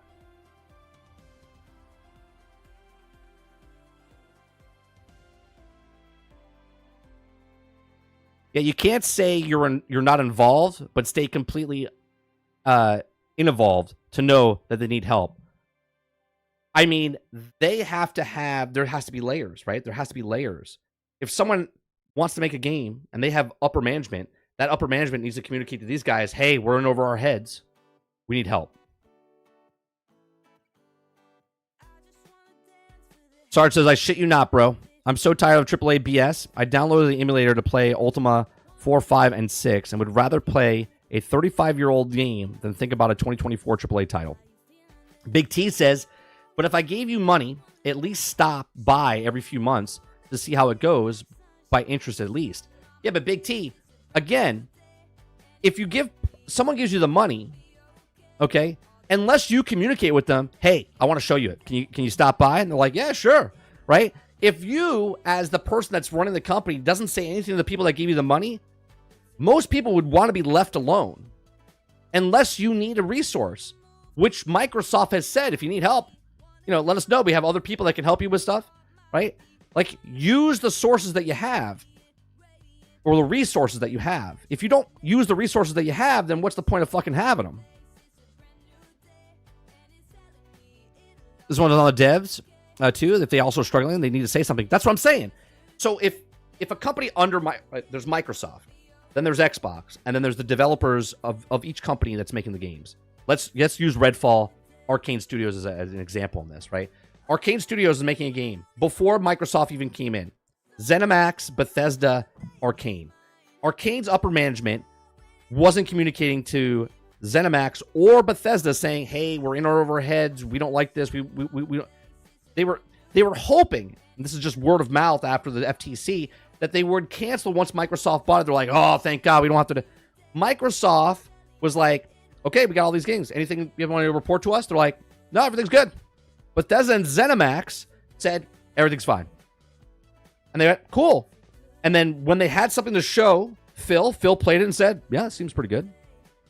Then he goes back, and then they blow up the building, right? And they completely shit the bed. Well, he looks stupid because they showed him the thing that was supposed to be good, right? We saw people playing it and said something completely different than what launched. So is that on the upper management's fault? Sure, because they should have checked in. Or is it these guys that should have made the choice and said, hey, we're in over our heads. We can't do this. We need help. Microsoft's like, yeah, we got all these studios. Everything's working fine. Everyone says everything's fine. Like, what are you supposed to do? You got to give trust to the people that you put in positions. Otherwise, what's the point? Hence why they put Matt Booty over there. They said, well, now Matt Booty's in charge, right? And now he's micromanaging stuff.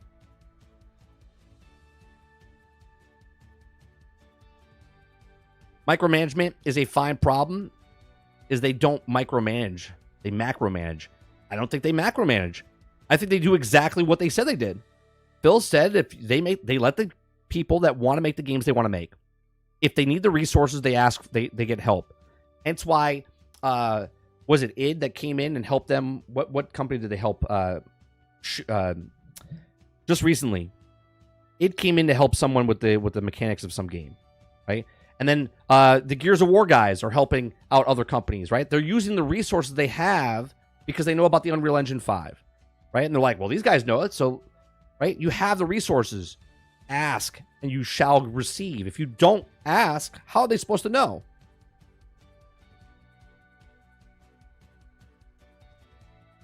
I've worked here at Microsoft as a vendor for over 8 years, 100% in the middle management, and they're messing everything up. They never want to say anything is wrong, and they just keep trying to be reactive. That's what I'm saying, Z, right? Like, you have to say something. Like, if I tell my kid to clean his room, okay? If I tell my kid to clean his room, and he says he cleaned his room, I'm supposed to trust him because he said he cleaned his room. Now, if I happen to walk in his room and his room is not clean, well, then we have an issue, okay? But he is the manager of his room, okay? I am the manager of him, okay? And I said, clean your room, and he cleaned his room. And he tells me, my room is done. I'm like, thanks a lot. He's like, you're going to check? I'm like, nope, right? It's not the fact that I have to check. It's that he's communicating to me, I cleaned my room. Great, okay? Your room's clean. I trust you, okay? So as in management now, if I made a game and go, game's doing great, I'm like, great, can't wait to see it. Okay? Am I supposed to be like, are you sure? Are you sure it's okay? I'm going to have these other guys come and test it out to make sure it's okay because I don't trust you.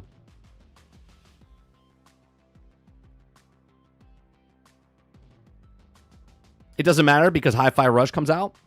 They murdered the sales because of Game Pass, and they shut them down because they wanted to make a sequel. It's no win situation. This is the one outlier that I don't have an answer for, T. It's just a down-to-earth situation. It's like, the only thing I can think of is that Microsoft bought the company, and Bethesda had that in the works before Microsoft. Now they take it over, just like any other game company. Okay, just like Redfall. Redfall and Tango were both games. Oh, hold on a second. I got a moth on the wall. Hold on one second.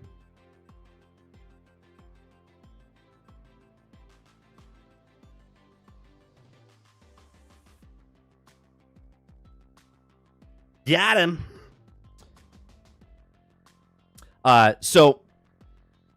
So when they both, Redfall and Tango Games were both in development under Bethesda's ZeniMax world. Okay. One game came out, Redfall, and was sold, and Game Pass came out, or not the Game Pass, and Hi-Fi Rush came out and was on Game Pass and sell as well. Now, obviously, not many people bought it because I bought it because I liked it so much. I went, you know what, and I paid for it, right? So everybody else didn't buy it out of the 3 million people that played it, okay, and it didn't do well. And they looked at it, and you have to look at it as it's a very niche game. It's a rhythm-based game. Beautiful game. Beautiful game. I loved it. I thought it was great. Okay? But now as a consumer, that's where it ends. You look at the game and go, did I like it? Did it look good? Cool. From a business standpoint, we have no fucking clue what it cost, what it was, how much stuff went on behind the scenes. I'm not saying that Tango Games was bad in any way, shape, or form. We have no idea what the output, okay, compared to what they invested in that game and what it made or didn't make, right? Maybe it was on the higher end tier, and again, I'm just bullshitting here, right? Maybe it's on the higher end tier of what they wanted a Game Pass game to be. And maybe they thought about it and go, well, it took this long to make this game. Is it worth putting this much money into this game to get the same outcome, right? New IPs are bad, man, because they don't know if they're going to sell. So when they put a new IP out there, they don't know if it's going to sell or, you know, good or not until they do it. And then when it doesn't sell well, are you going to invest more money in an IP that didn't sell well the first time? Even though it won awards and stuff, it didn't make enough money.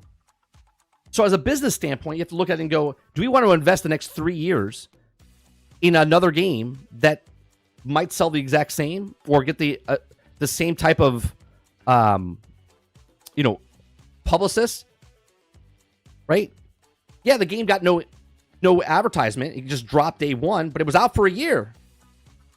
Over a year. People didn't play it.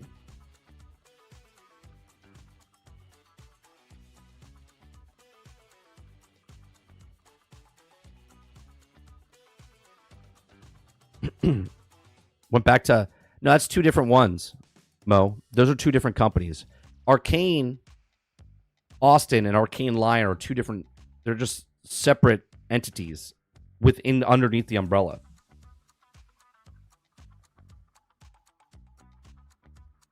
Arcane Lion is the one making Blade. Arcane Austin is the one that is, I believe, no, Round got pushed into the other game. Austin closed.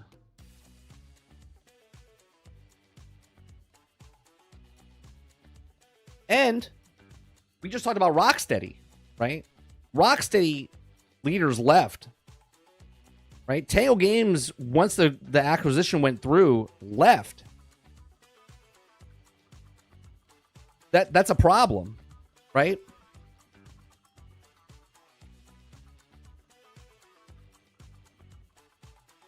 It's definitely a Game Pass fault. No one bought the game due to it, and they didn't promote it enough. I mean, you saying that is not wrong, but again, we don't know the inner workings behind the scenes. So, straight up, yeah, sure, it was Game Pass's problem because they didn't sell it enough, right? But even if they didn't sell enough, it only got 3 million people to play it, 3 to 4 million people to play it. Is that enough? You see what I'm saying?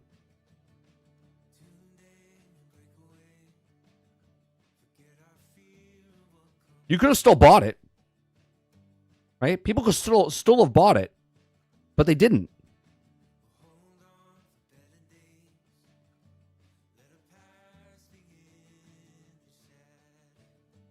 It got tons of promotional stuff after the day and came out, right? And it was out for a year, meaning people had over a year to buy that game and go, oh, wow, I heard good stuff about it.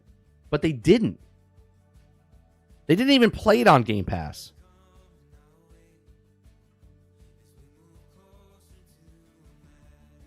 Sin says no major follow-up marketing for Hi-Fi is what ultimately did it in. Microsoft relied too much on word of mouth. I'm trying to think of another game. Did another game come out that didn't market it very well and yet still did very well? Like, I don't have television anymore, right? So, like, where was the marketing for other games?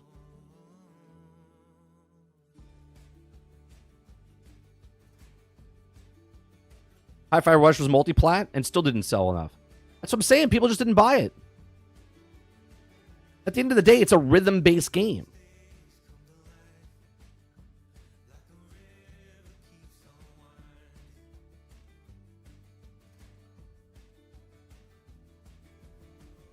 I didn't play it on Game Pass or buy it. So, yeah, I wouldn't have bought it. The drop was done not to make money and hope they would also make money, and they dropped it because they had it and it made the fans excited. Argus says, I mean, it was a rhythm-based game. Something like that would never be highly mainstream to begin with. None of the plethora of rhythm-based games are super mainstream despite being good. Right.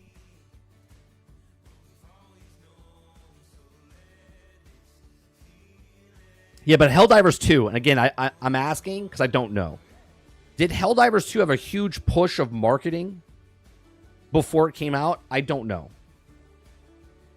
I don't see commercials on YouTube because I have YouTube Premium, right? I don't have cable TV, so I don't see commercials like that, okay?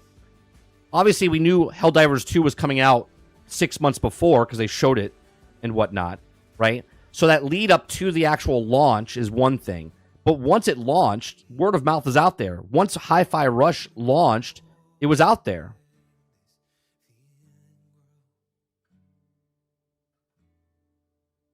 Waterbear says, nope. Diablo, COD, Madden, Destiny are all the most advertised games, I would assume. We only saw it at one game show. Hi-Fi Rush or Helldivers? You're talking about, Water? I've seen more ads for Suicide Squad than Helldivers 2. Good point, Titan. Right? Which one's doing better? Right? The one that has massive advertisement or one that doesn't?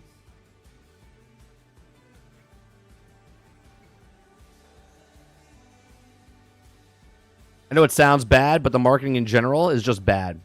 Unless you're also a big name game. I doubt it. Only advertising I personally ever received for Helldivers 2 was content creators speaking about it and word of mouth. And that's what I'm saying. And there was plenty of word of mouth when Hi-Fi Rush came out. Plenty of word of mouth, right? It won awards, the Video Game Awards show. And yet, the people are mad because the studio closed. Well, the way business works is that if they took a shot and said, all right, let's try this out. Let's see what Game Pass we can do with Game Pass. Let's make a game that just puts on Game Pass. We don't say anything to anybody, and we just drop it day one and see what it does, right? And they see if it works. They went, all right, cool. So in the very beginning of our stream, we talked about how people, the PSVR 2, how it was selling 600,000 copies, okay, in 6 weeks, right? And that stratosphere, and you're like, well, that's good, okay? When Hi-Fi Rush came out on day one, there wasn't a news cycle or a streamer that wasn't talking about Hi-Fi Rush, right? Bar was up, shooting rocket high. Everyone's talking about Hi-Fi Rush, talking about it, showing the gameplay, showing all the stuff. And then it plateaus, okay? It went from being hyped and going, oh my God, they should do more of these. They should do more of these. They should do more of this. They should do don't talk about anything and just drop it on us. It was awesome. Oh, so good. So good. Oh, game's great. Then months pass. It wins awards. Everyone's like, oh my God, Hi-Fi Rush wins awards, blah, blah, blah. No one bought the game. And it's not just because of Game Pass. Nobody was interested in the game. Nobody was interested. It's like an indie film, right? It's at the Cannes Film Festival, and everyone's like, oh, it's such a good game. It comes in theaters, it makes shit money because no one cares about the film.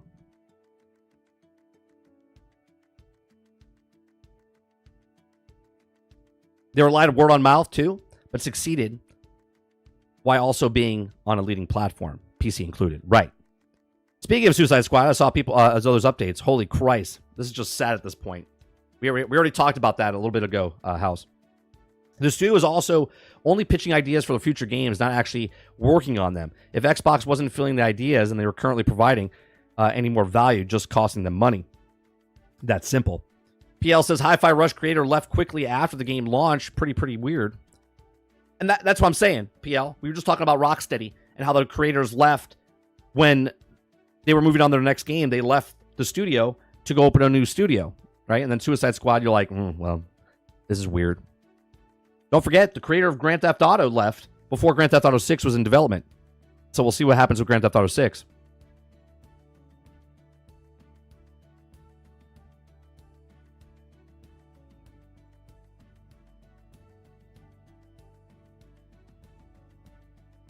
As someone who really cared about Suicide Squad, I'm out for good, I think.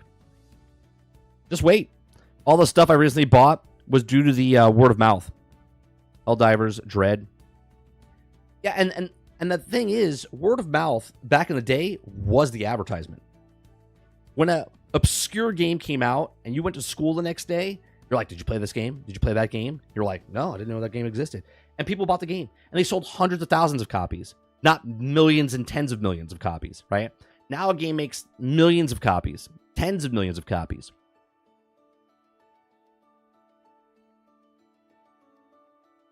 That's for Assassin's Creed.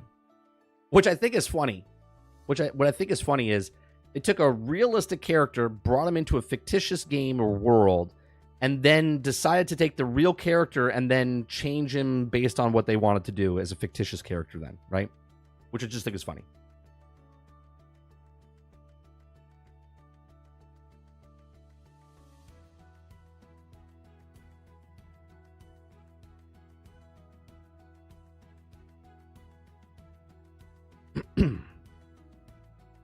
I know I had one more story. We have a Helldivers one, but I don't really want to talk about it. It's about talking about the boss turns to a Community for Eagle stratagem brainstorming session. I don't know if this is a... I don't know if it's a good idea.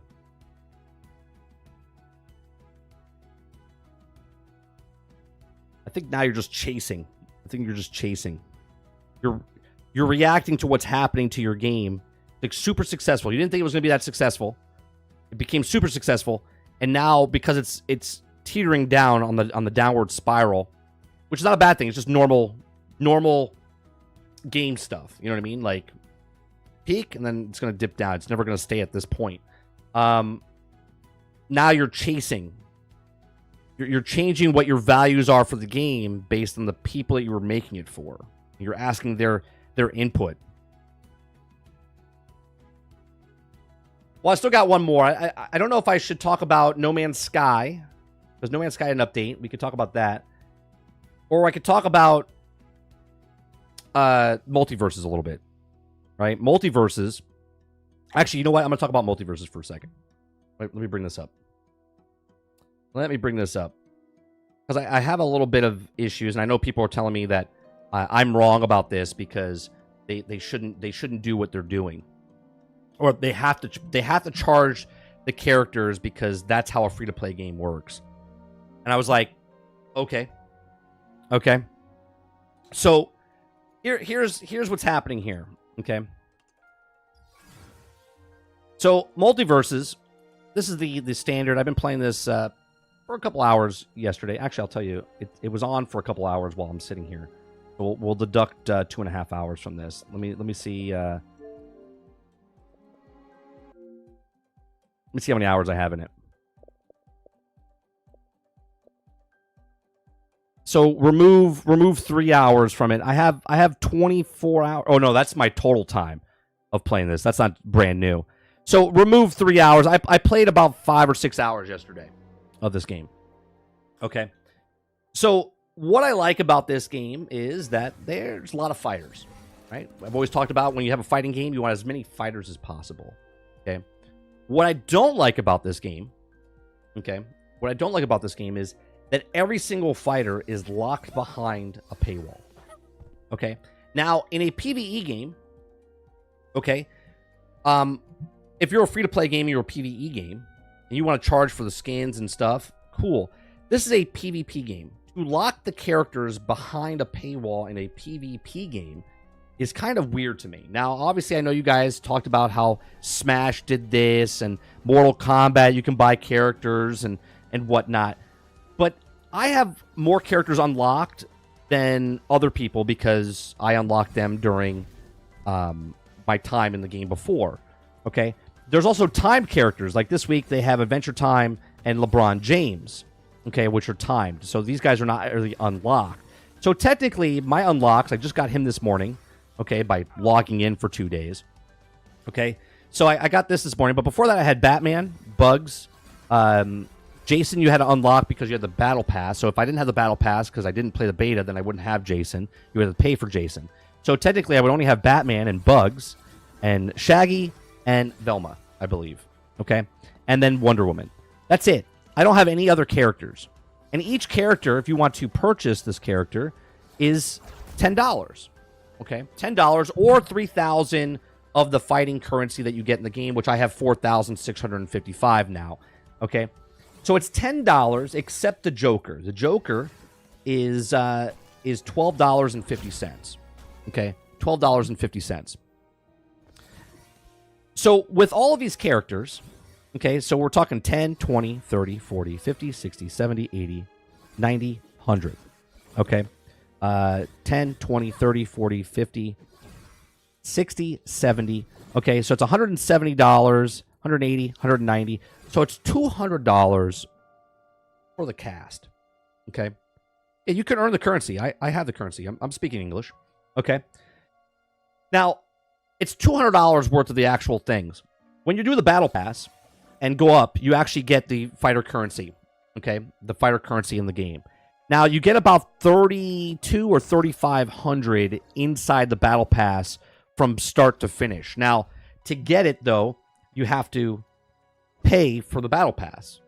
Okay? So meaning you'll get enough to pay for another Battle Pass. Or if you don't pay for another Battle Pass, you have enough to get, one character. Because each of the fighters, if you buy it for the currency and not for the Gleamium, is 3,000. So if you get 3,500, so you pay $10, you then get the opportunity to go through the game, then get a character for much more time than you would if you just pay the $10. Okay. Now, a lot of characters are kind of OP. Okay. Jason's amount of damage that he does is crazy. And if someone pays for like Tom and Jerry, they pay the $10 for that. They can go AWOL with you with that as well. So I'm okay with the battle pass, paying for the battle pass. I don't like that Jason is locked behind the battle pass. Okay, I think that Jason should be in the game, not just behind a battle pass. So obviously, thank God they put him in position 1 and not position 100, where you have to play through the whole battle pass to get to Jason. So Jason's actually inside the game, and that's fine. Okay, but the other things, the dailies that you have to come in, and then there's the battle pass, there's the events. Now the events, this is another thing. Okay, so Agent Smith is behind here. Now in this, Agent Smith says that beat the boss for the first time to earn points. As you earn points, you earn rewards. Earn Agent Smith for a free 2 weeks early, which we don't know when he actually comes out, but get him 2 weeks early. Earn exclusive Agent Smith variant. You can also, and you can't get anywhere else, and earn up to 3,000 fighter currency. Okay, so going through here, you can earn up to more currency within the actual game, but to upgrade these, the only way to update these to get progression towards Agent Smith is if you go to the Fighter Rifts. Now, the Fighter Rifts, this is the PvE section of the game, which I actually kind of like. It's actually pretty fun for this. But when you click on this, so every time you level up and beat the boss in these is when, so you have to beat the boss. So beat Joker here, and that completes the one, right, to go up this event pass. Okay, so you beat Joker in the first level, and it's 1. If you beat him in the second difficulty, that's 2. If you beat him in the third difficulty, that's 3, and so on and so forth. So when you go back to the Rift, okay, there's 5 in each thing. Okay, so that's 5 levels. Okay, there's 5 levels here, so that's 10 levels. There's 5 levels here, which we can't open up yet, I would assume. And that's 15 levels. And then there's 5 levels here, which is 20 levels, right? And I'm assuming because you can't, maybe your difficult level gets too hard for you, maybe you can't do the 5, 5, and, 5, 5, and 5. Maybe you do 4, 4, 3, 2, and they keep opening these as you go.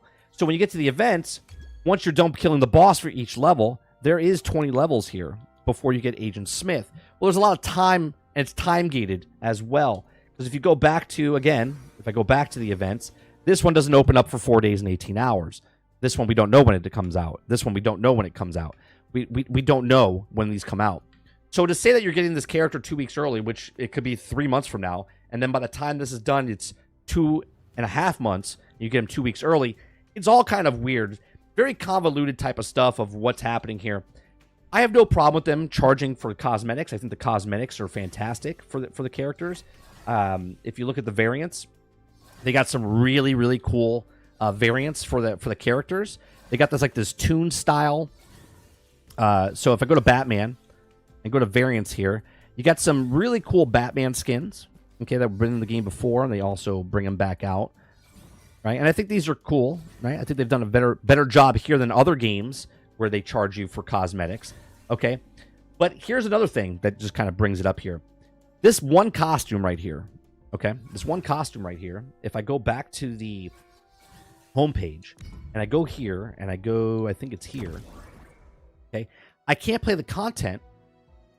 I can't play the content up here unless I have Batman, or I'm sorry, Banana Guard, okay? And then I can't do certain characters because I need, where is it? It's the other one. It's this one. Okay, I can't play this one up here because I need to buy, come on. I need to buy the graphic tee.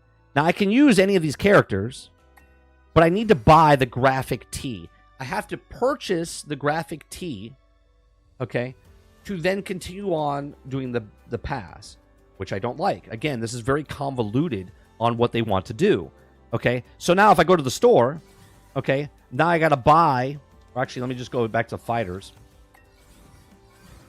I go to variant, and then I click on this, go to shop, okay? this cost me 500 gleam, which I think is $5.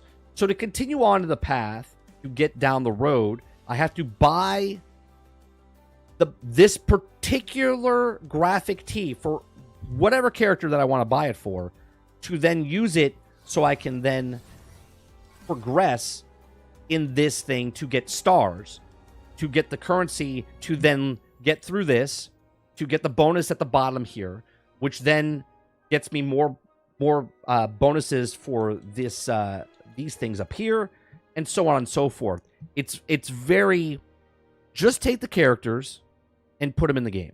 Okay, you're gonna make a shit ton of money off of all the other stuff with the variants. Okay, there's some really cool, like for instance, check this out. Right, look at this variant for Superman.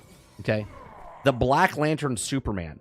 This looks badass. Okay, they also have the do they have a Toon one? Yeah, the Toonverse one where they have like the cell shade going on. Okay, there's a lot of stuff that's really cool with this game. Okay, they slowed down the pace of the game. It feels slower than it did the last time.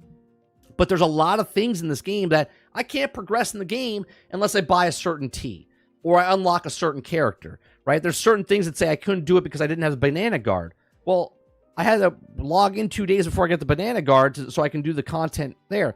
I don't like the structure they have where they have things certain locked behind certain like parameters. They're like, well, you can't do this unless you have this skin that costs $5. It's like, well, I don't want to buy that for $5. Okay, and sure, you can earn this currency in here by doing different events and different battle passes and different things. But the fact is that I only have 350 Gleamium right now. But before I can get more, I gotta level up to level 17 to get 100 more, which gets me to 450. And then I gotta go up to the next one, which is level 24, which gets me to 550, which then I can go back and buy Batman's graphic tee or Daphne's or Velma's graphic tee or Wonder Woman's graphic tee. So then I can get 3 points in a obscure thing so I can move along the path. Is just kind of weird. Okay? For everything they do well in this game, I think they step on their own toes to take it away. Now, obviously, it's a free-to-play game, so they have to make money. Otherwise, how would they stay in business? Okay, well, they'll stay in business because the store, the store has plenty of things to give. Okay, you got specials, $20. You got features, right, which is $17, $7, $26. You got the custom cart where you can do a bunch of banners and different things. You got one because I like playing Batman, so they know he likes playing Batman, so let's give him Batman stuff. Okay, you could do the daily deals. Okay, which gives you at 95 cents. Okay, it's actually a microtransaction. Okay, like there's a bunch of different things that they'll make money from. Okay, they have Batman Who Laughs, right? But really it's the Joker skin, even though it's supposed to be Batman's skin. It's kind of weird, but whatever. Okay, they have the Fighter store. They have the Rift store. There's lots of different things that you can purchase and buy. Okay, but to lock the characters, in my opinion, in a PvP game, is just dog shit. It is. Okay? Because you're going to make plenty of money if you bring in Jon Snow, or if you bring in another Looney Tune like Daffy Duck, or if you bring in another WB character, or Harry Potter comes in. Sure. Yeah, you could bring in and get people to pay the $10 for Harry Potter to bring in the game, but you also would bring a lot more people into your game if they could just play Harry Potter. Okay? They could just play Harry Potter and then pay for cosmetics. They want to make Harry Potter look different, or the banner, or the skin, or something else, right? And you could do a lot of different things. I don't know. The game, to me, it feels fun. I don't really like playing, I played a couple of matches, 2v2 in my career. You can see, 2v2, 4v3. This is on PvP, right? So I'm winning my games and stuff like that, but it just doesn't feel right. Okay, because someone that comes in that has a character that I can't play that is OP, because one, yeah, it could be the skill level, or two, it could be the moveset of the character. Some characters hit harder than others. Now, obviously, Jason is a character that everyone can unlock if you played the game beforehand. But if you didn't play the game beforehand, no one can use Jason. Jason is a beast. When he hits you, he does a shit ton of damage. Okay, he does a shit ton of damage for you. And I don't know, it just puts a bad taste in my mouth. These are my thoughts. Let me know yours in the comment section down below. Are you liking what the game is? It's a little obscure on how to get all this stuff. You don't even know where like the fighter tokens go or what your currency is and what you can use things on. Like I have fighter currency, right? So if I hit the right trigger, my perk, and I have 28,000 perk things. Well, to use the perk, you got to go to fighter and you got to click on your fighter. Okay, and then you go to perks. Well, each perk that you buy, okay, is like 1,000. Okay, I have 28,000. 28,000. So obviously, I could pretty much buy most of the stuff for each of the characters that I have. Okay, because each one you're only gonna buy like 1 or 2, 3, or 3. Okay, so you're spending 3,000 on each of the characters. Okay, so down the road you're getting enough of the currency for certain things, but other currencies I think could be picked up a little bit. Again, blocking the characters behind a paywall for certain play styles and whatnot is a little weird. Now I get it. Maybe you don't want to unlock all the characters. Maybe you just want to play Harley Quinn, or you just want to play Marvin the Martian, or you just want to play Superman, and you're just going to pay for Superman $10. Cool. That's it. But think about this. If you bought a game right now, a PvP game, it's a multiplayer game, how many characters came into Mortal Kombat or Street Fighter that the set list of characters was in the game and you paid $70 for that game? Okay, if it was 10 characters, 8 characters, 20 characters, whatever it is, this game you would spend $200 just to unlock all of the characters. And that, to me, even if you do all the Gleamium and get all the stuff down the road and you didn't want to spend a dime of actual, it would take you a year or longer to unlock all the characters. And I don't know, is the game going to be around in a year or two? Because they're just going to keep adding more characters to the list. I don't know. Like I said, these are my thoughts. Let me know yours in the comment section down below. Please make sure you share, like, subscribe, and if you like what I do here, please check out some of our other videos. Thanks for watching. All right. Let's see here. I haven't played any of these newer fighter games. Are they any unlock new fighters for everyone as limited time, or charge players to keep them unlocked? So what they do, okay, they have a set, they have a set like this week or today or whatever. They have LeBron James and Adventure Time. So you can use these guys right now. That's another thing, okay? Because right now in some of these things, it actually says to use Adventure Time, okay? To use an Adventure Time character. Let me see. This one says, like, win a match with a detective, okay? There's other ones that say use an Adventure Time character. Well, what about if an Adventure Time character wasn't on at that point? Then you couldn't complete this, and you have to come back to this, and I hate the way they've done this, okay? So they give you characters to try out, which they did in the beta back in the day as well, but it just seems really convoluted for no apparent reason to others to confuse you to purchase things. Okay. Not because it's different. It's like the Smash game. Skilled level is what matters. Every character can be good. Sure, Eclipse, but at the same time, if the characters don't matter, then what matters about bringing the character in? Because they're obviously it's there because you like the character. I like Batman. If Batman wasn't there, who would I use? Would I use Shaggy? Would I use someone else? But the fact that they have him locked behind a paywall, it just kind of, again, people are going to play the game or buy who they want to buy. For me personally, I don't like it. In a PvP game. If it's a PvE game, now let's bring in some PvE games, right? Warframe. First Descendant. Transformers Reactivate. These are all PvE games. Yes, there's PvP in Warframe. Okay? But if I have a PvE game and I'm using the character, my character is not going against your character. So if you want to charge me for Optimus Prime or Megatron after the fact, because that's who I want to play as, and no difference for you. Your experience doesn't change because who I play. But your experience 100% changes on the character that I use in this game because it's PvP.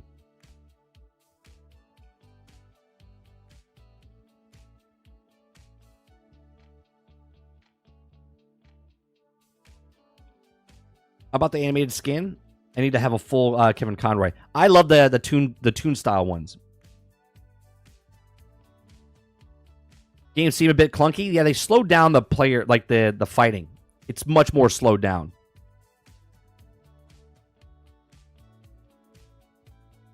Wait, you have to buy skins to play further? Well, here's the thing, right? If I go back to the Rift thing, for them to be fair, because I like to be fair here, Lurker, you can play.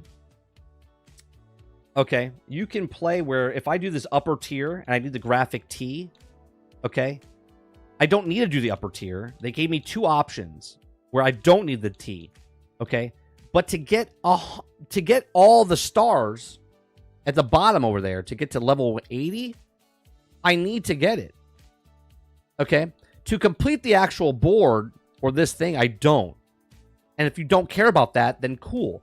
But if you want to collect all the 80 thing at the bottom there, which unlocks more things for you to do, that gives you more rewards, then you need to get it, right? So if it's behind a character, if it's behind a t-shirt, if it's behind a certain type of, banner or whatever, it seems off-putting to me a little bit for that. But what you're telling me is they don't know how to do a free-to-play game. Yeah, I guess I'll turn. Convoluted, every free-to-play game, especially mobile games. They know exactly how to do it. Charge for everything. And again, I don't care that they charge for all the skins. Big T. I don't think you should put a PvP game and then lock the characters behind the paywall. Again, it's just me. The battle pass that gives premium currency, awesome. Add a mandatory premium currency, sync to progression, so they lose the currency they earn. F off. Right. The game is very mid. It's just dollar store smash, so I just rather play it. Plus, I have more attachment to the Nintendo and Mario characters. That's the thing I talked about in the past, Rose. This game intrigues me because I like the WB characters, right? If you give me an IP of things I like, I'm going to like that game more. Like, I like Nintendo characters, right? But I like the WB characters more, right? And again, that's why they're marketing on the IPs that they have.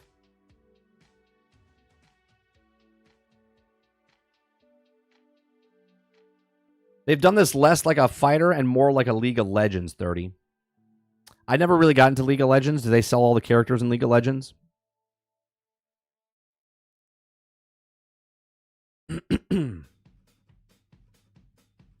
Like, I'm enjoying my time. Oh, here's another thing, which I don't like. Okay? Now, I get you're forcing me to play.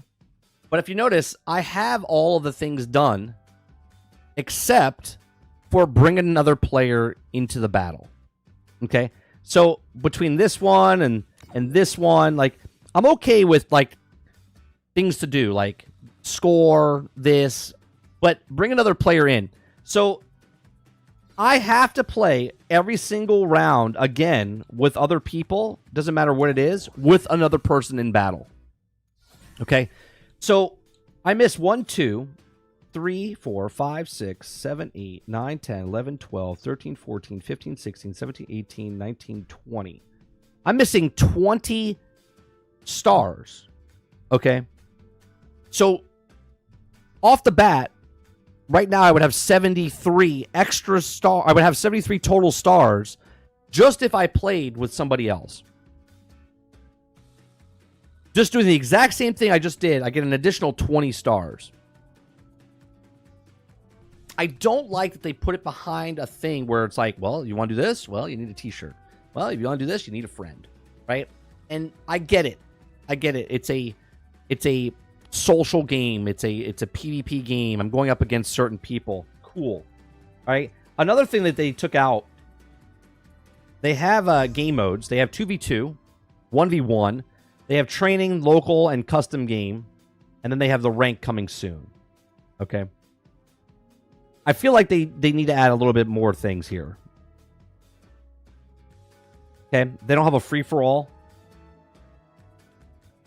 Kind of weird. Okay. You can do free-for-all and custom games and whatnot. There's a lot of the little things that they had this game out for a year. They went away for a year.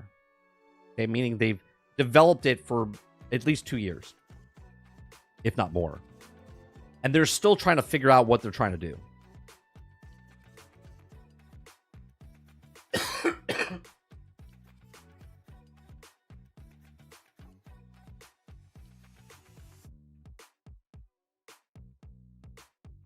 Do they sell friends in the store? Well, no. If you noticed, they tell you how many friends you have. There's nobody on right now, right? Nobody online right now, right? But I'm gonna need one of you on later because I need to get this done, right? I can't get it done unless someone's on.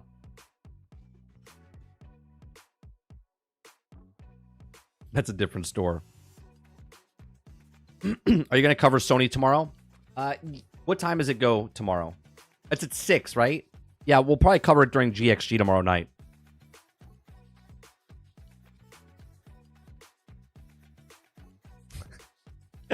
Because like, I'll help you 30 if you need it.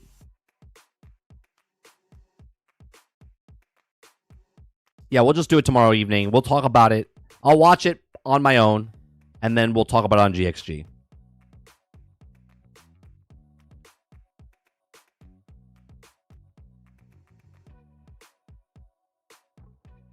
Don't forget, on Sunday, June 9th, we will be watching the Xbox Summer Showcase, and we'll be covering all the showcases throughout the week for the Summer Game Fest as well. It's what, June 9th and whatever. And also for housekeeping, real fast, I go out of town June, I think, 15th to like the 25th. I come back. I'm back for 10 days, and then I leave again for another 4 days. So summertime is a weird time. So you're going to have less shows this summer, but I'm going to try to make it up by doing cover as many stories as possible and then do uploads so my channel doesn't die while I'm gone.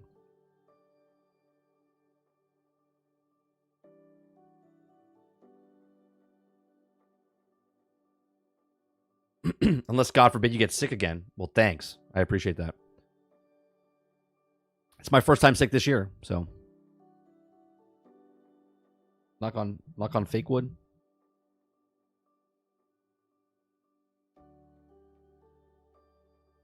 All right, it's 1:15. We're done for the day. My voice is a little raspy right now. Tonight I might do a stream with Sarge to play more Star Wars. So if you want to come out and watch us play Star Wars Battlefront 2, good time. We just shoot some guys. It's called Shooting the Shit with Sarge.